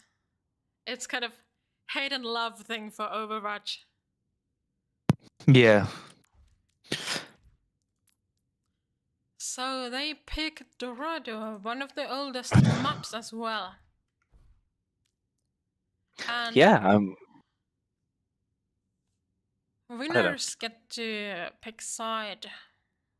Oh! Actually, that was no Dorado, that was the winner's pick. Loser picks map and winner picks side. Yes, a little bit of a sneaky one coming in there with a Gerardo being picked. It's kind of feeling that they wanted. That they wanted Gerardo. Obviously, I think for obvious reasons, Wild Children is not going to pick Gerardo now after finding out that information. I think potentially, at least from what I'm seeing, it looks like we're going to be having a potential return to Circuit Royale. Shambali is also being hinted at now in the match chat as well. I think Arctic is trying to affect what map is going to be picked here by Wild Children. But let's see what they pick. Let's see if it's going to be Circuit Royale again for the second series in a row. It would make sense. Obviously, they did look very good the last time they played it. Obviously, didn't get very far, but they definitely made it a bit more competitive against KSC in the last series. Okay, we actually got a map, and this will be Rialto. So Rialto has been picked. Now, this is an interesting map pick. Rialto obviously very open. A lot of possibilities for snipers, for flowers, etc. that we've seen so far in this tournament. I mentioned a lot about Planky getting a lot of value with that Roadhog. Now, Rialto, it's a pretty decent map for Roadhog. You've got a lot of areas where you can hook people off the map, especially on first point. You can also do it on second, not so much on third. But there is a potential here. Roadhog is kind of okay on Rialto. He's not the best pick. He's not the worst pick. But I think Wild Children, you've got to go back to what you've been getting success on, right? Banana was getting a lot of success on Anna on Escort last time around against KFC. Planky was getting a lot of success on the Roadhog on that round of Lighthouse. So maybe you're just trying to lean into those picks a little bit with your map. And I feel like Rialto is a map that it does favor you being able to actually play Roadhog on. Roadhog struggles on Dorado a little bit because of all the high ground. He struggles on Circuit Royale because it's such a tight and enclosed map that you can very easily just get shot and chunked as he's trying to turn a corner. So I feel like Rialto is probably like the safest pick if they're looking to play around their tank, just like they were doing on Ilios Lighthouse.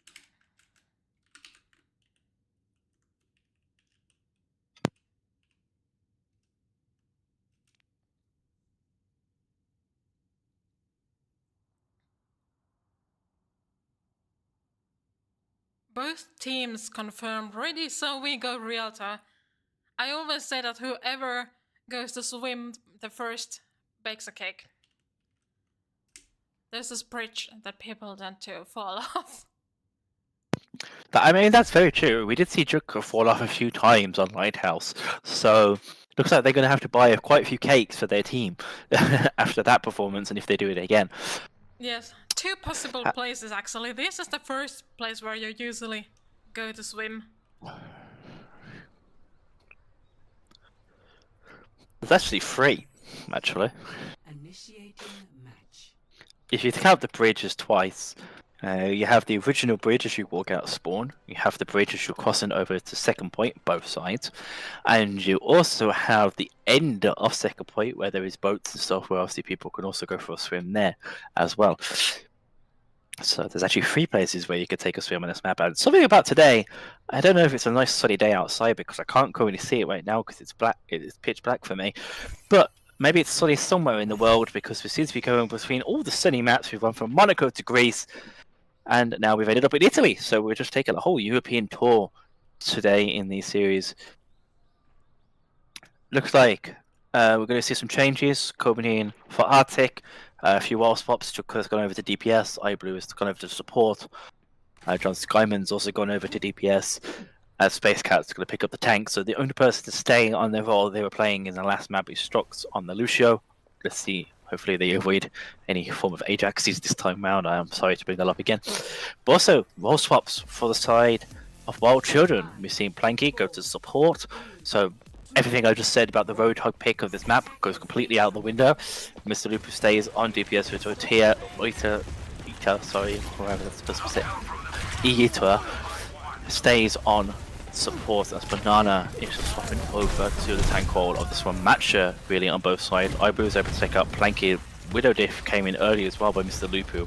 That's a John Skyman, which I didn't mention. So, both teams here playing for a Matcher. Just going to be punching each other at the point. On this Bastion, they're going to be doing a lot of damage to Space Cat, so a lot of healing is going to have to be pumped into them, but they have Lucia Zem, and there's not enough healing to keep them alive. Still, Luca is able to get that Widow pick. Boop's coming in, and Boop gets denied by the railings. Comical error to not get rid of those railings pre-fight if you go to look for that boot from Strux. Frankie's going to be able to pick up John Skyman. Looks like they're going for another boot with them, sorry. Misses it completely. Tortilla's going to take out iBlue, and first fight win here. Going to be for the side of Wild Children on their map pick, of course. So despite all the swaps that's coming in from both teams, still a close series at the moment. The payload's going to be up and running. No swaps from anybody on either team. Nade comes out from Chuka on that Cassidy, completely utterly missed. They have built up their way to the high noon though, which tweet first on the field with Planky's Coalescence, which will get used. There's the high noon from the high ground. Okay! Just manages to take out 4 people. Everybody just stops. Absolutely. It just stops there, like, to admire what they did.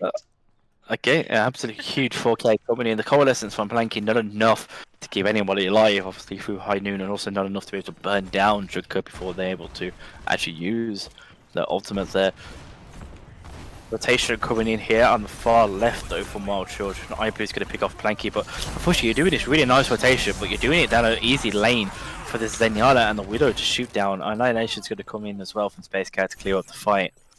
Just like that, another fight won in a row. Now, for Arctic, ult's now online for both teams. I mean, Banana's building up to that annihilation of their own. Beat is available for them as well. They have an advantage in that as well for Wild Children. Tortilla also has that artillery strike as well. So, opportunities here for Wild Children to win this next fight. They just need to sort of get set up right now. There's a Boop attempt also coming by strokes, but again, they miss. Space Cat has been very, very aggressive on this one matchup playing here. It's actually able to take out Tortilla as well. Gonna have to get Trance though, just to be able to stay alive at the moment. Doesn't matter because Joker's gonna die to Mr. Loop through Trance. Remember, you can die through Trance if it's burst damage. If people didn't know that, now you've learned something new today. Annihilation's gonna come in from Banana here. Looks like they're probably gonna be able to take out Space Cat. No, the beat comes up by strikes in time. Artillery strike from Tortilla doesn't land on anybody to actually be able to kill a final kill. Actually, never mind, it does. It lands on John Simon with the final shot. Annihilation and Coalescence layered here for the side of Wild Children to be able to clear up Eye Blue. And it looks like Wild Children here, Planky is actually going to forward Space Cats, a potential chance for a retake here as the healers are all down for Wild Children. Boop's going to come in again by stroke, but I'm pretty sure they're going to die here. Actually, no, they're actually able to escape. Space Cat's back, also able to take out Banana. Space Cat's single-handedly clutching right now in this match with 3 picks. In this last fight here, the slow's going to come into Ito as well. They're not going to be able to escape. Planky makes a swap over to the Kiriko from the Moya in a 1v1 battle against Non Skyman on the Genji right now, not able to win that fight. No ults available on the side of Wild Children, but they will get the first pick onto John Skyman. So that's going to open up the possibility. Strokes goes for another boot, but is able to make Annihilation. It's going to come out by Space Cat, but not will be able to pick off Banana. And fortunately, no one could touch on the side of Wild Children. 82 with 7.5 meters, a bit more meters than what they got obviously on Circuit Royale the last time round on Escort. Unfortunately, not able to cap first, but again, a really good showing, I think, from Wild Children. You know, we saw, as I said, a couple of wall swaps. People have swapped tank and support. Obviously, we also saw that on the side of Arctic as well, with 4 members changing moles. You wouldn't really notice that though. We've just go with that 4K High Noon, and you know, Space Cat historically just been a DPS player so far in this tournament, coming out another match and actually looking very solid as well.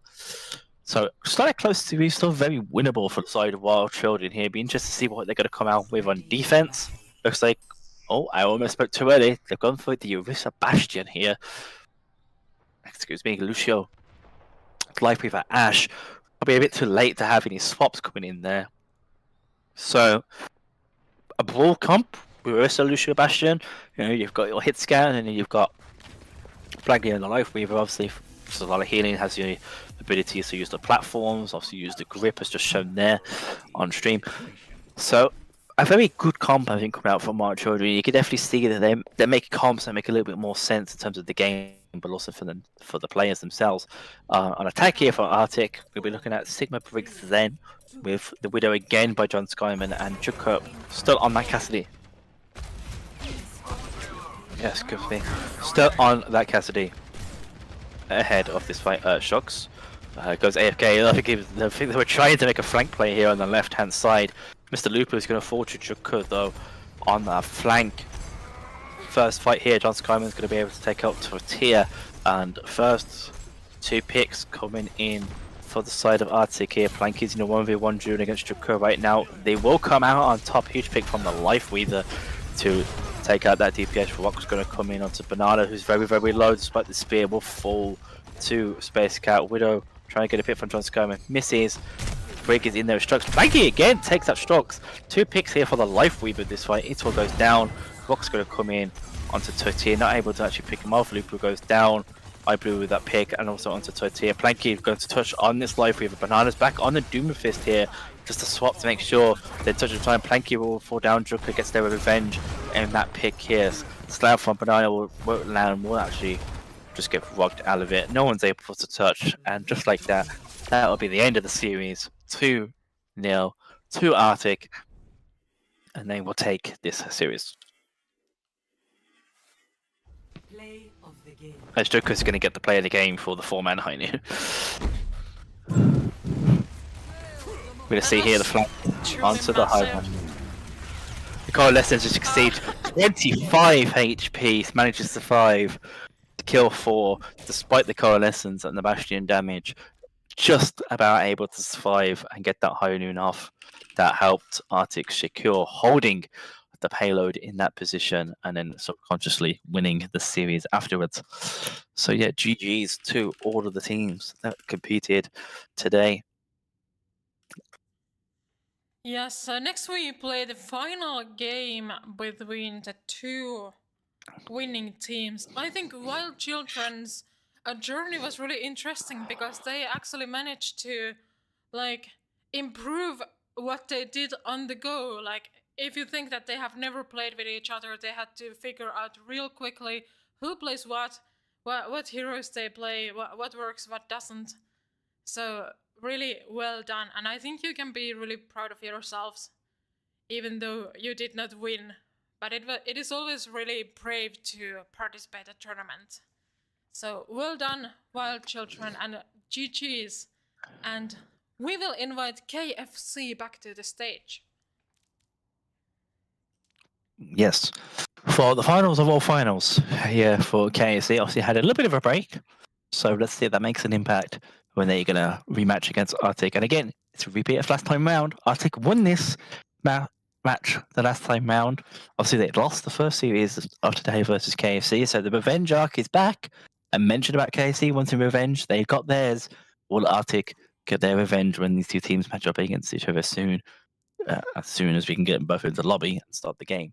So, gonna be interesting. You know, KFC, I think by far, so far, have looked the best team in the tournament. You know, they looked very good versus Arctic. That Circuit Royale pick, especially, both teams have now tried to pick against them. They've looked very strong on. So, be interested to see, you know, if we do go to a second map, if it's KFC's pick or if it's, you know, Arctic's pick, what map actually ends up gets picked by, you know, even one of the losers from the previous control. Which controller we starting on, by the way? Yeah, Just for I curiosity. was actually thinking, since we have to do the finals BO3, so that maybe both teams get to choose whichever map from our map pool that they want to play, so both get to play something that they feel like they're strong in. Because we actually get to play only 3 games at most. I will suggest this and see what the teams think, but if they want to go by rules, we would start by push map. Okay, well, let's see what we're starting with, and then we can make a guess in terms of what these two teams are going to run out with.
Okay, so both teams say that we will go push map as we were supposed to. And this map is something we haven't seen yet.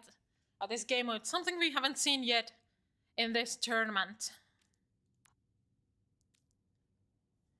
So, for the spectators in the stream, we have 2 final teams. We have Team Arctic and Team KFC. Both are in our Overwatch training in School of Gaming. These are pre-made teams, and they have been training together a lot, so this will be really interesting map or match. Yeah, for sure. I mean, is push pre-decided, or do one of the teams get to pick? I will pick it so it will be a surprise for both of them. And I think I will pick New Queen Street because we have been really warm maps, so it's time to bring some snow in. New Queen Street Yes. comes in. So yeah, They as I said, want yep. Colosseo. I know we go New Queen. It's picked by admins. Yeah, it's We finally fair get to that- see some snow. Fair that they don't know it. Both teams say that they're ready. Do you want to explain quickly what means push map while I start the match? Well, unfortunately, it's very straightforward. There is a big robot that everyone likes, and you have to push the robot to certain objectives, and whoever pushes the objective the most wins. And you can full cap the point as well, which means you just win the map. But sometimes, most of the time we push, it just come down to a very few meters. We just saw there on Escort, I mentioned about how far both teams pushed in terms, 54 meters or 74 meters. Push is exactly the same, but rather than pushing an actual payload, you're pushing a robot instead. Yes, and that's here right in the middle.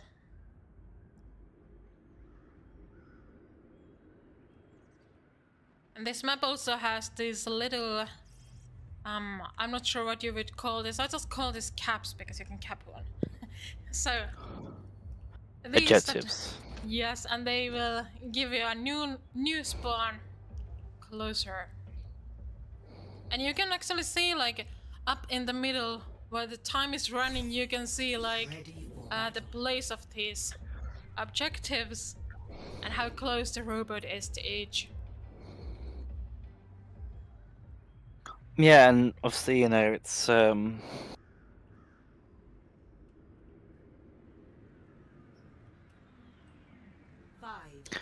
could be interesting. It's a different map. Obviously, we haven't seen it, so I don't think there's been.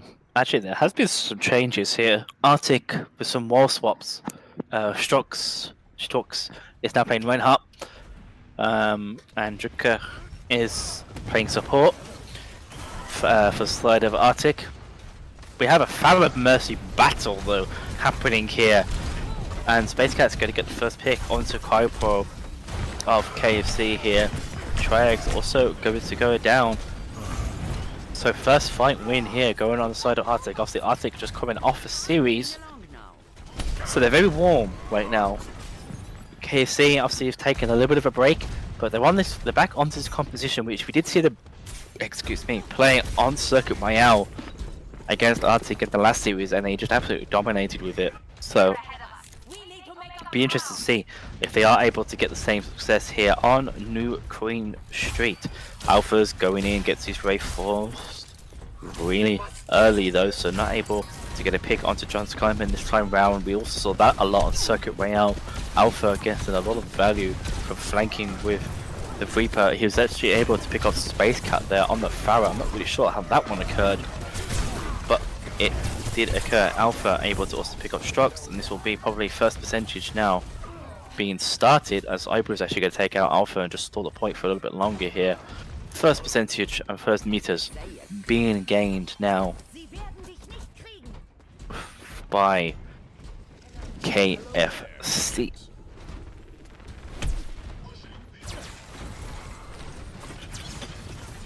Right, a lot of ults available. Barrages on both sides. Alpha building up to that Death Blossom as well. Speaking of that barrages, there's one by Space Cat. Unfortunately, not able to get any value with that barrage. Zewa now have their own ready for when this fight is going to start at this corner here. Rock's going to come out onto Space Cat from Triag. A huge rock there. Not able to take the Farah down, but they will trade iBlue instead strikes, gets Nano, but it's also Anti, but is able to get a build. Shadow comes out onto 2. Will they be able to trade back onto Triag and Crypro, and Arctic will be able to hold here. Huge ultimate being used with the Nano and the Shadow there to clutch that fight back for Arctic and stop KFC from being able to take the lead. But still, 7 minutes left, a lot of time on push. Push is obviously a 10-minute game mode plus overtime, so a lot of opportunities for teams to make swaps in terms of heroes and also to win a lot of fights. Alpha just walking up, just running at strokes, gets spooked, not really fussed by it. The barrage is going to come in from C on the flanks, able to take out John Simon, but they will trade their life. Rez is coming out from Sun onto Z, so they will be back up into the fight. So we're back to 5 versus 4. Hello's being pushed by Alpha, but also being delayed a little bit by iBlue at the moment. Not able to push this point right now. KFC, there's a flank going on with the Sigma and the Anna, trying to get a pick on the Reinhardt. It's 1 HP, but in the meantime, Alpha's fallen to Space Cat on the point. Z will trade back on that foul, but the Rez is going to come in, and the payload's moving this entire time. But iBlue, Kuiper and Z, though, is able to get picks onto the Reinhardt and to the Mercy. But iBlue right now is solo pushing this point. It looks like they're going to see 9 into this checkpoint. No, will get slept and then rocked out just before being able to unlock that checkpoint and close the spawns for Arctic. KFC realise the point's being pushed, come back as 5, and are able to deny it, building up and out. So that no Reaper, and again, that Flux also available on the side of KFC. Barrage available though for Space Cat, Mail also available for iBlue.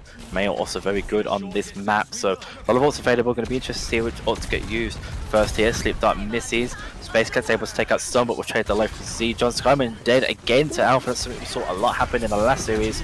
Flux comes out, Strux dies before they can pin out of it. Flux will actually hit onto iBlue, but the Ice Block will store the damage. Space Cat's getting picked on the Pharaoh though, on the side at the moment, taking out Z. Kuiper is going to take out iBlue, so the Pharaoh Mercy is just alive right now.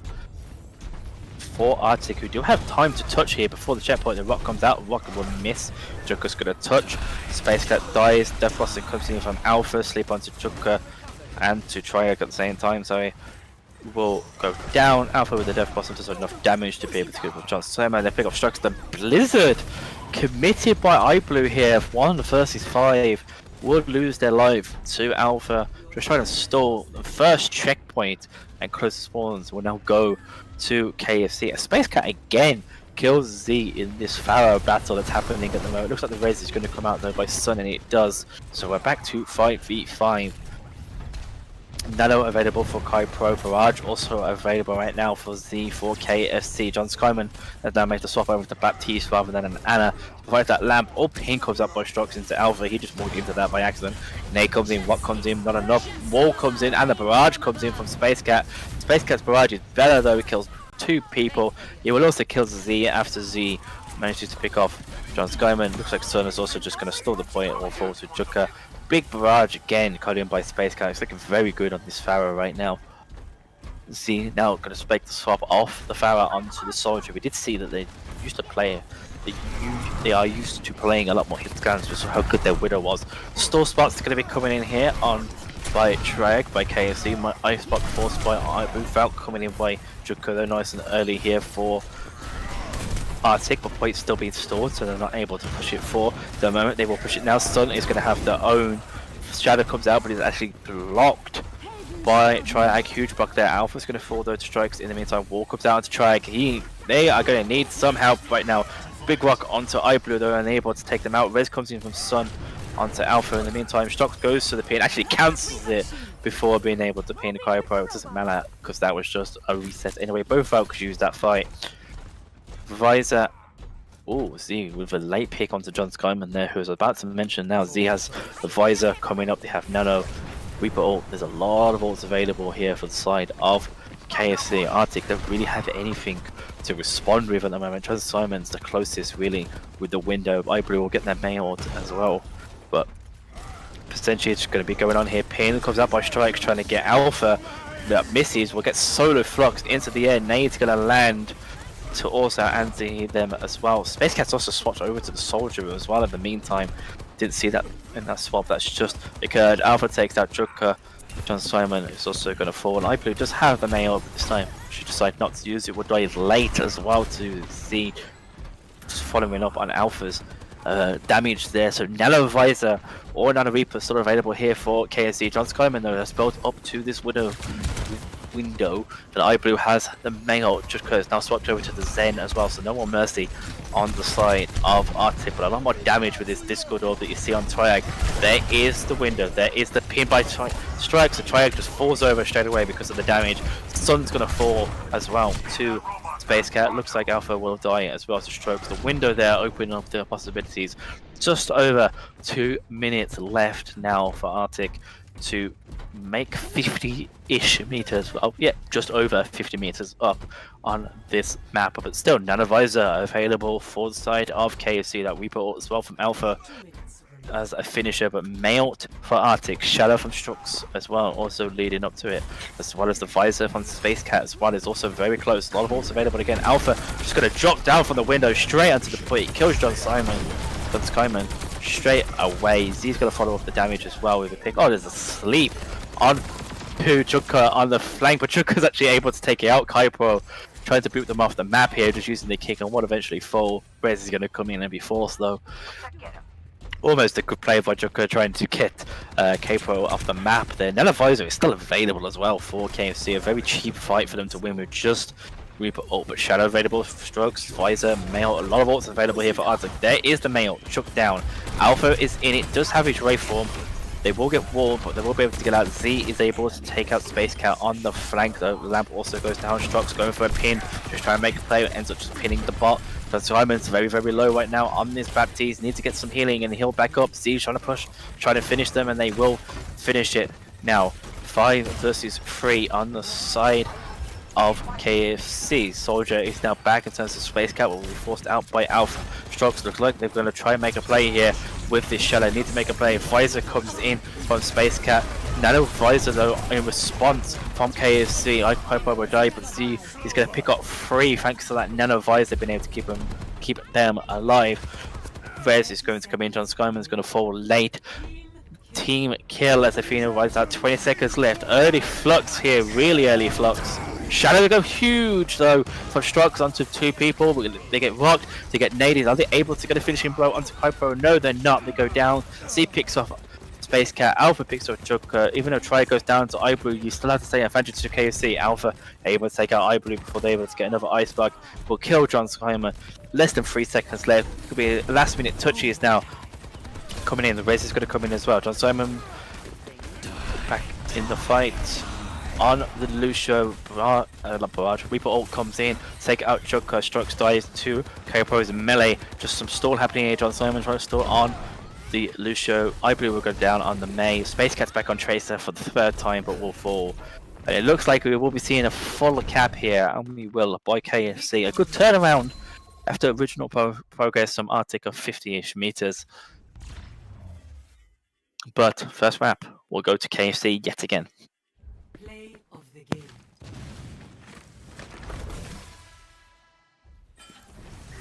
So we're going to be seeing, I believe, the barrage here that will be coming in, yes. That gets 2.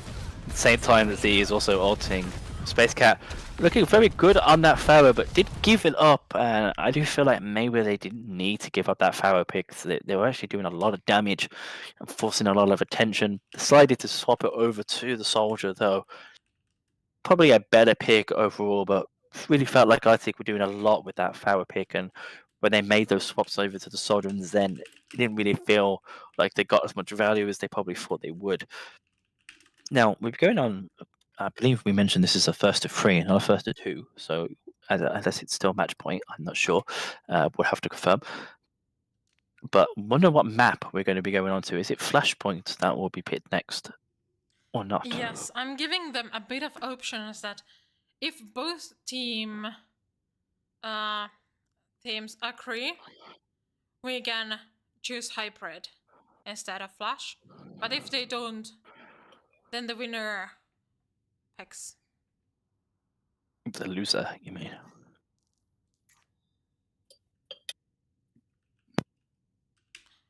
And sorry, I said wrote that KFC is picking. I mean, Arctic is picking. So loser is picking. Yes.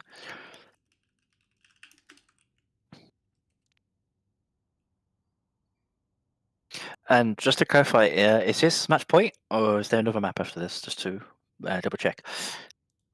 Arctic wants to play hybrid. And they've picked both King's Row. teams, both teams wants to go hybrid. And we go King's Row. I think this is really good and strong map for both teams actually. And the first time that we have seen it today in this tournament as well.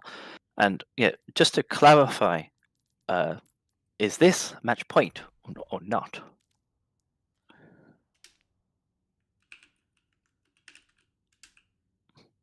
So this is 'Cause first to two as well. So this due is to match time point limits. then. Just double No. checking, because obviously normally finals are first to three. Just double check, because we were having a discussion in the background whether or not teams agree to that.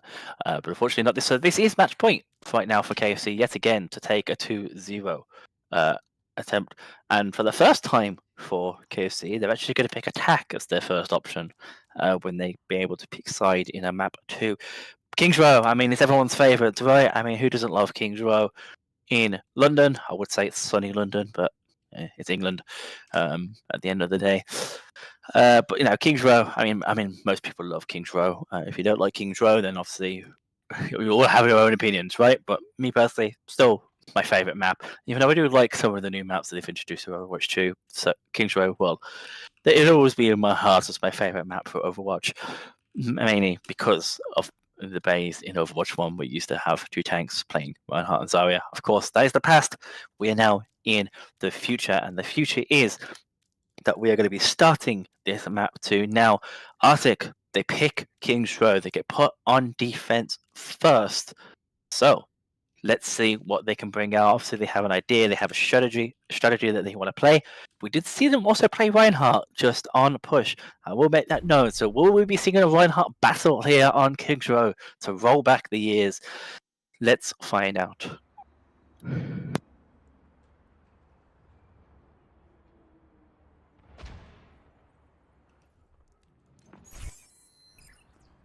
Initiating match. Okay.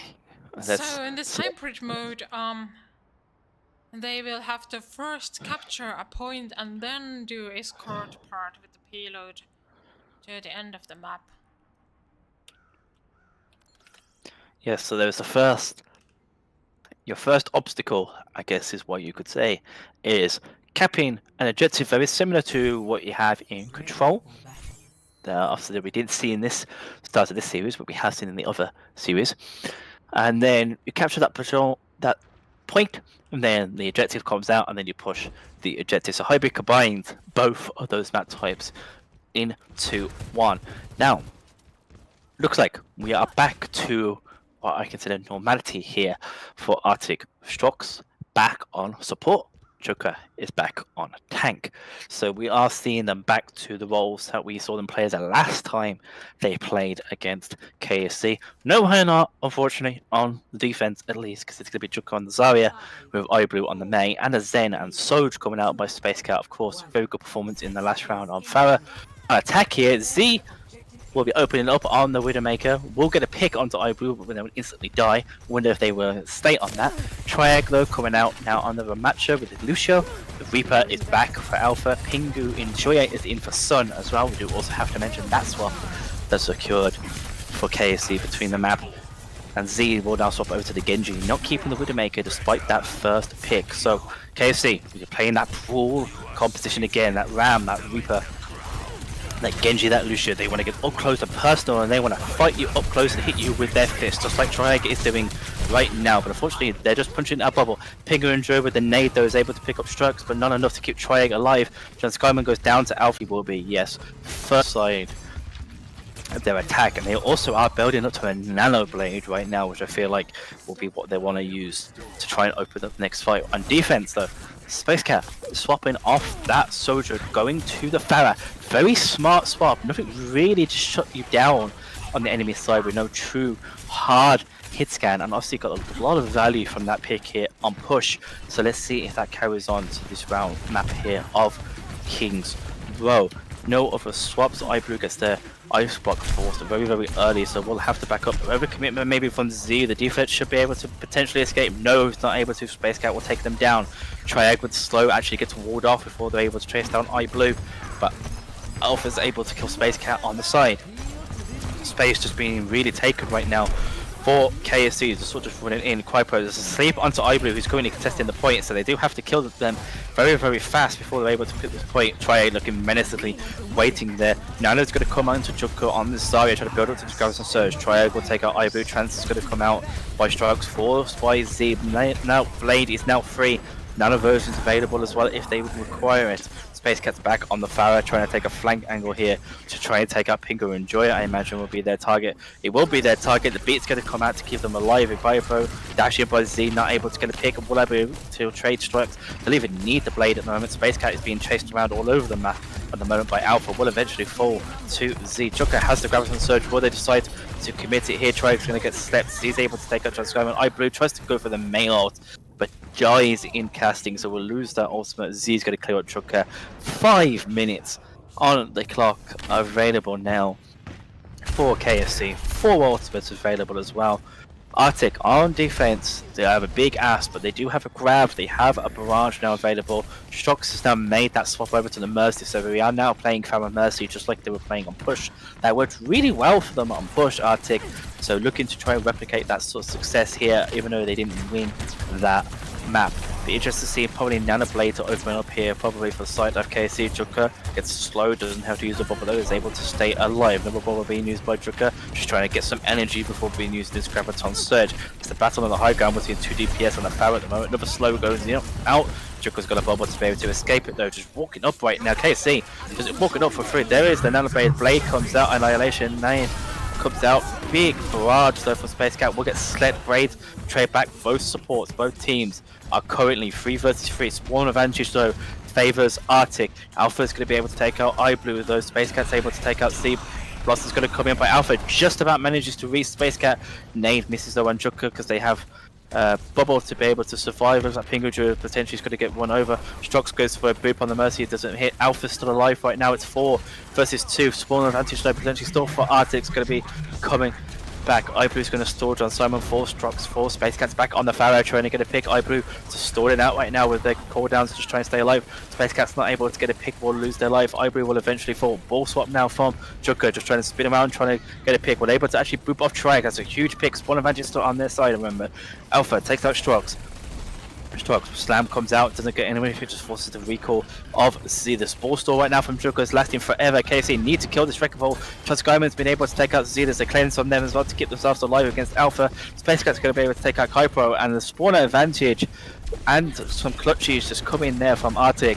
Will be able to stop the point just a very few meters away from KSC, full capping King's Row here, but they still have 3 minutes available on their time bank. Alpha's able to open this point up though, this fight up, sorry I should say, with a kill on 2 Strux, building up to their match ult as well. Joker's trying to be in on the Wrecking Ball, unfortunately gets stuck, potentially might get traded here. Transcriber has to consider what's for use it. Barrage comes out on the flank, will be able to take out 2. Huge swap there. Alpha with a breath boss and be able to take out Strux though on point. We're back to a 3 versus 2. Space Cat just trying to stall right now. Joker stalling, has the mines, will pop the mines. Beat's going to put out very risky by K-Bro, but it's able to take it off. Claire's coming in by John Skyman to try to keep the Space Cat alive, but it misses, not enough. Thorns are now back. iBlue is now back. We're almost building up to the main ult as well.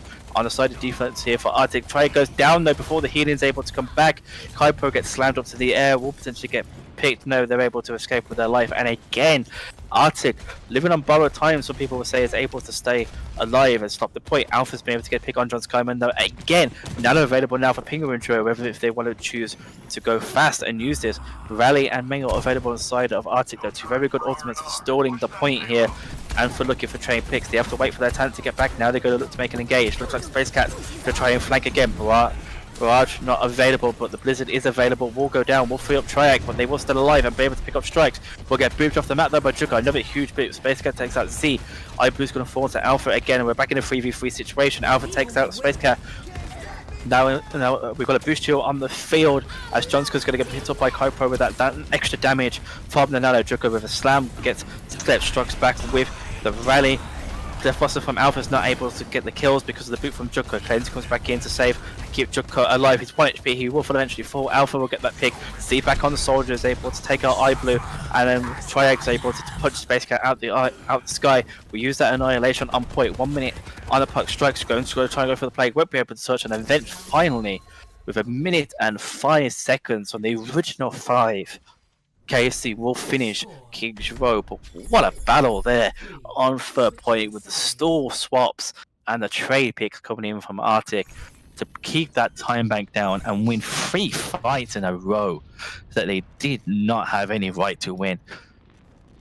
Now we will move over to their attack. Of course, this is also their map pick and match point, so now is the time to show up for Arctic, and after making those clutch plays to bring that time bank down by almost 4 minutes, you've got to feel at least some form of confidence, even though KFC did full cap the map. So, what will we be seeing from both of these teams? Now, we are seeing Alpha sticking to that Reaper Pingu. In fact, the only change coming in from KC is going to be Z onto the Mei. Mei, a very good hero on this map because you got a lot of chokes. It's very easy to get walls and isolate somebody. I'm not going to really comment on Arctic's comp right now because it looks like this might just be a comp just for Spawn to have some fun. We've got Space Cat showing the Widowmaker though, which is of course very popular. We did see on KFC's attack that Z did open it up with a Widowmaker pick onto Space Cat themselves, so potentially looking for the same opportunity here. Be interested to see if Junker decides to stay on this Roadhog. We did see Roadhog obviously get a lot of value actually for Wild Children against Arctic in our last series. Looks like could be a nice early play coming in with the Mei wall. Oh, Z misses the Mei wall, unfortunately. The Sleep Dart's going to come out to Junker, who is staying on this Roadhog. Brig and Bap coming out from Arctic, a very survivable backline, but is very susceptible to a nade that Pingu and Drill will have. Try gets hooked in though, and Mei walled off, is able to blow up before the healing comes in. Space Cat kills Z. Huge opening right now for Arctic. Alpha's going to go down despite looking for trade. Pingu and Drill is also going to go down, and just like that, first point is going to go to Arctic with these swaps. Huge hook that comes in for a Joker to hook in the Ramatra of Triag. They wall him off.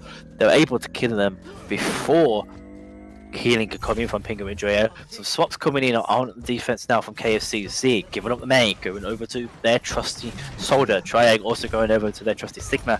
Obviously, we did see that big 5-man flux play that they made on Circuit Royale, so making that swap now. Sigma definitely a bit better against Roadhog. Z able to take out Base Cap, but still 5 minutes on the bag for Arctic to try and make a play and try and cap the point here. Alpha goes in, gets forced out, falls a few cooldowns, and an Ice Block there comes in. Trap comes in, and Triac does slow them down. Rock comes in, potentially stays alive, but it's not enough. They were still full to stroke. Z on the high ground is able to trade back Eye Blue, but with no tank available on the side of KSC, it becomes very hard to contest this point. Nade's going to come out onto Junker, but there's a lamps there to keep them alive.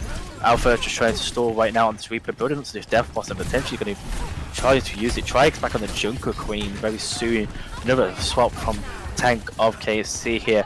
Wall comes in though to block off Z from the high ground, who was just getting a lot of free damage. Strock's trying to push up right now because they have rally onto Alpha. Death Blossom's going to come in on top. We're able to pick off both supports as Space Cat's going to go down now after swapping over to the Sojourn from the Reaper and seeing Alpha clear up the rest of the fight.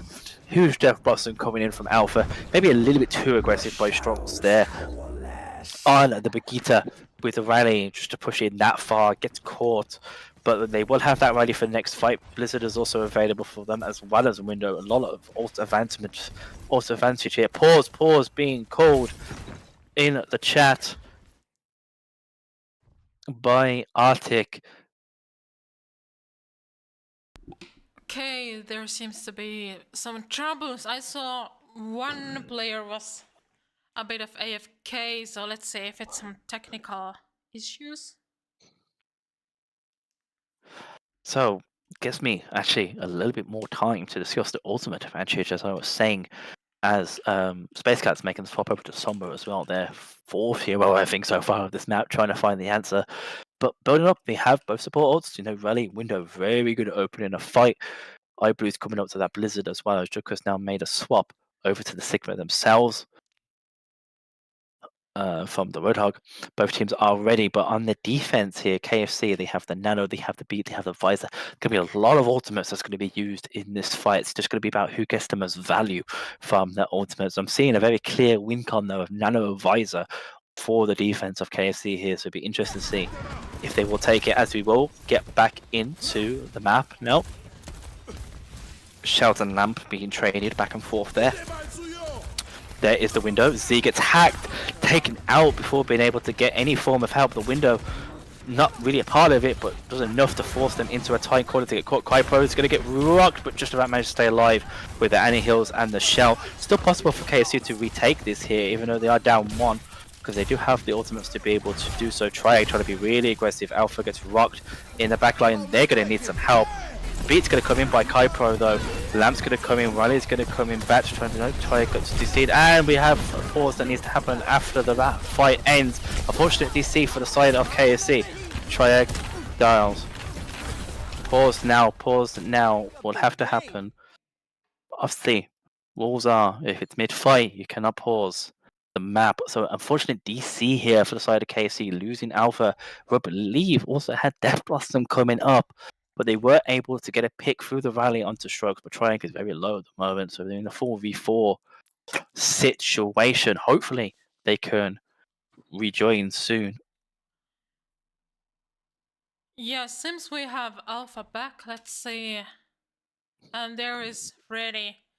There was some game crash happened, so we are ready. And let's unpause again. I Yes, still don't have unpause. the pause button, so I always have to go by the menu. Okay. We're right in the middle of a fight.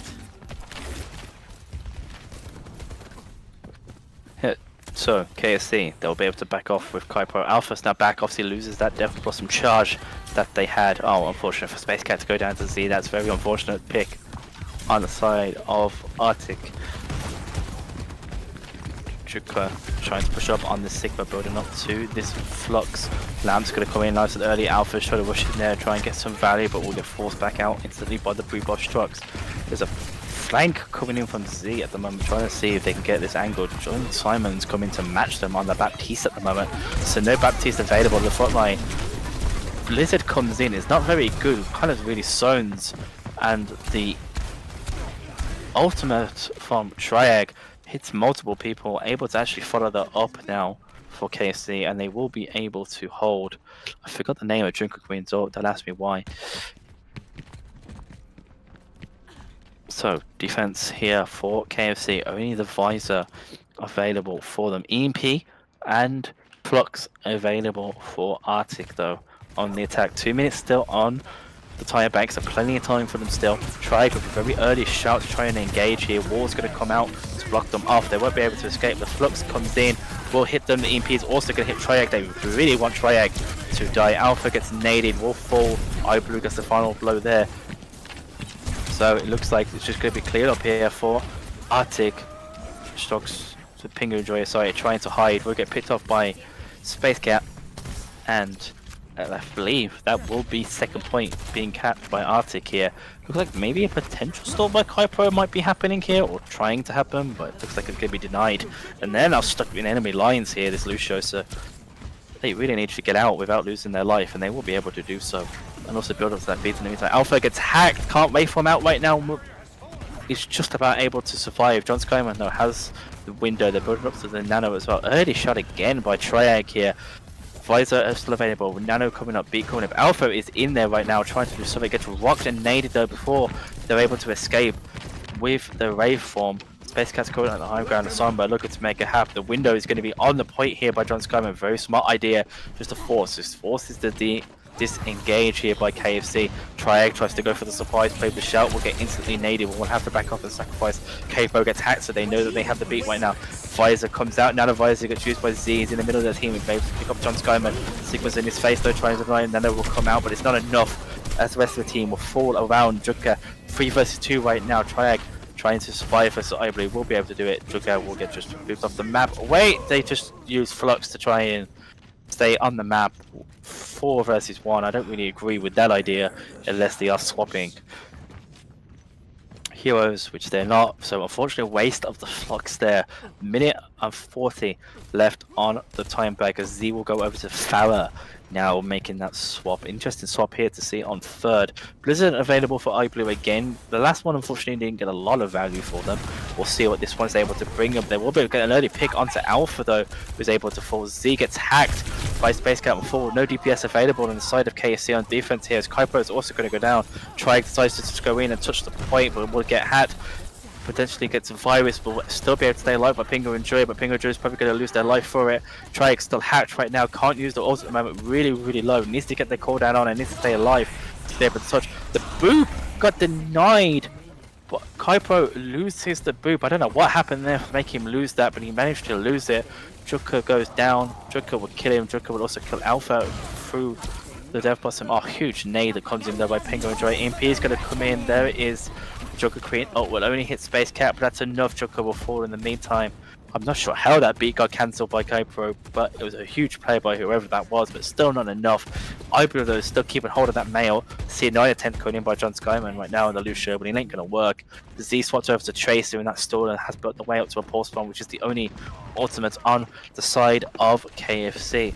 Rampage is the name of the Queen ultimate, I've just remembered, I apologise. So, see, trying to scout. Check Space Cat at the moment, so they can't touch. Shout going to come in by Triag again a little bit early, trying to get value with that nade. We'll get rocked, we'll get anti, but still be able to stay alive. Pulse bomb misses. There is the ultimate by iBlue. I'm not really sure where that's went, and eventually I think it's going to land. He will die to Triag though in the meantime. Alpha picks off John Simon and it's 2 picks. Junker will pick up Z. Alpha's going to pick up Strikes. The hack's going to come in, but it's not going to be enough. Junker is alone on Sigma. It's a huge flux, but he needs to make sure he can actually touch the point. He's really low right now. Will get slept. Will eventually die to K4. I don't think anyone's going to be able to make a touch here, and that will be GG's to KSC, who was able to take the 2-0 and win the grand finals here. I am very interested to see where that May ult went, though. Maybe we saw it in Spectator. As Z will get to play the game, which will be for this kill on to Space Cat here as they were rolling on second. This is the fight where I mentioned he just sort of cleaned up, kills Chance Skyman with the Mayu, well able to clear it to yeah, really nice play by Z. KSC, yeah, I think you have to say deserved champions. A bit unlucky to have the pauses and technical difficulties that we had in the map that happened there at the end. Of course, it's never nice to see that happen, but unfortunately, you know, it's part of the game, as we all said. We either love it or we don't love it. So, Yeah, congratulations KFC, and I would say that they won, but just barely. Arctic was definitely, they had all the chances to win as well. Definitely 2 very equal teams against each other. Both did really well in this match, in this whole tournament. So, we will finish our first tournament of this year and continue in few months. There will be more games to go, and I hope to see more teams to join, maybe new players as well.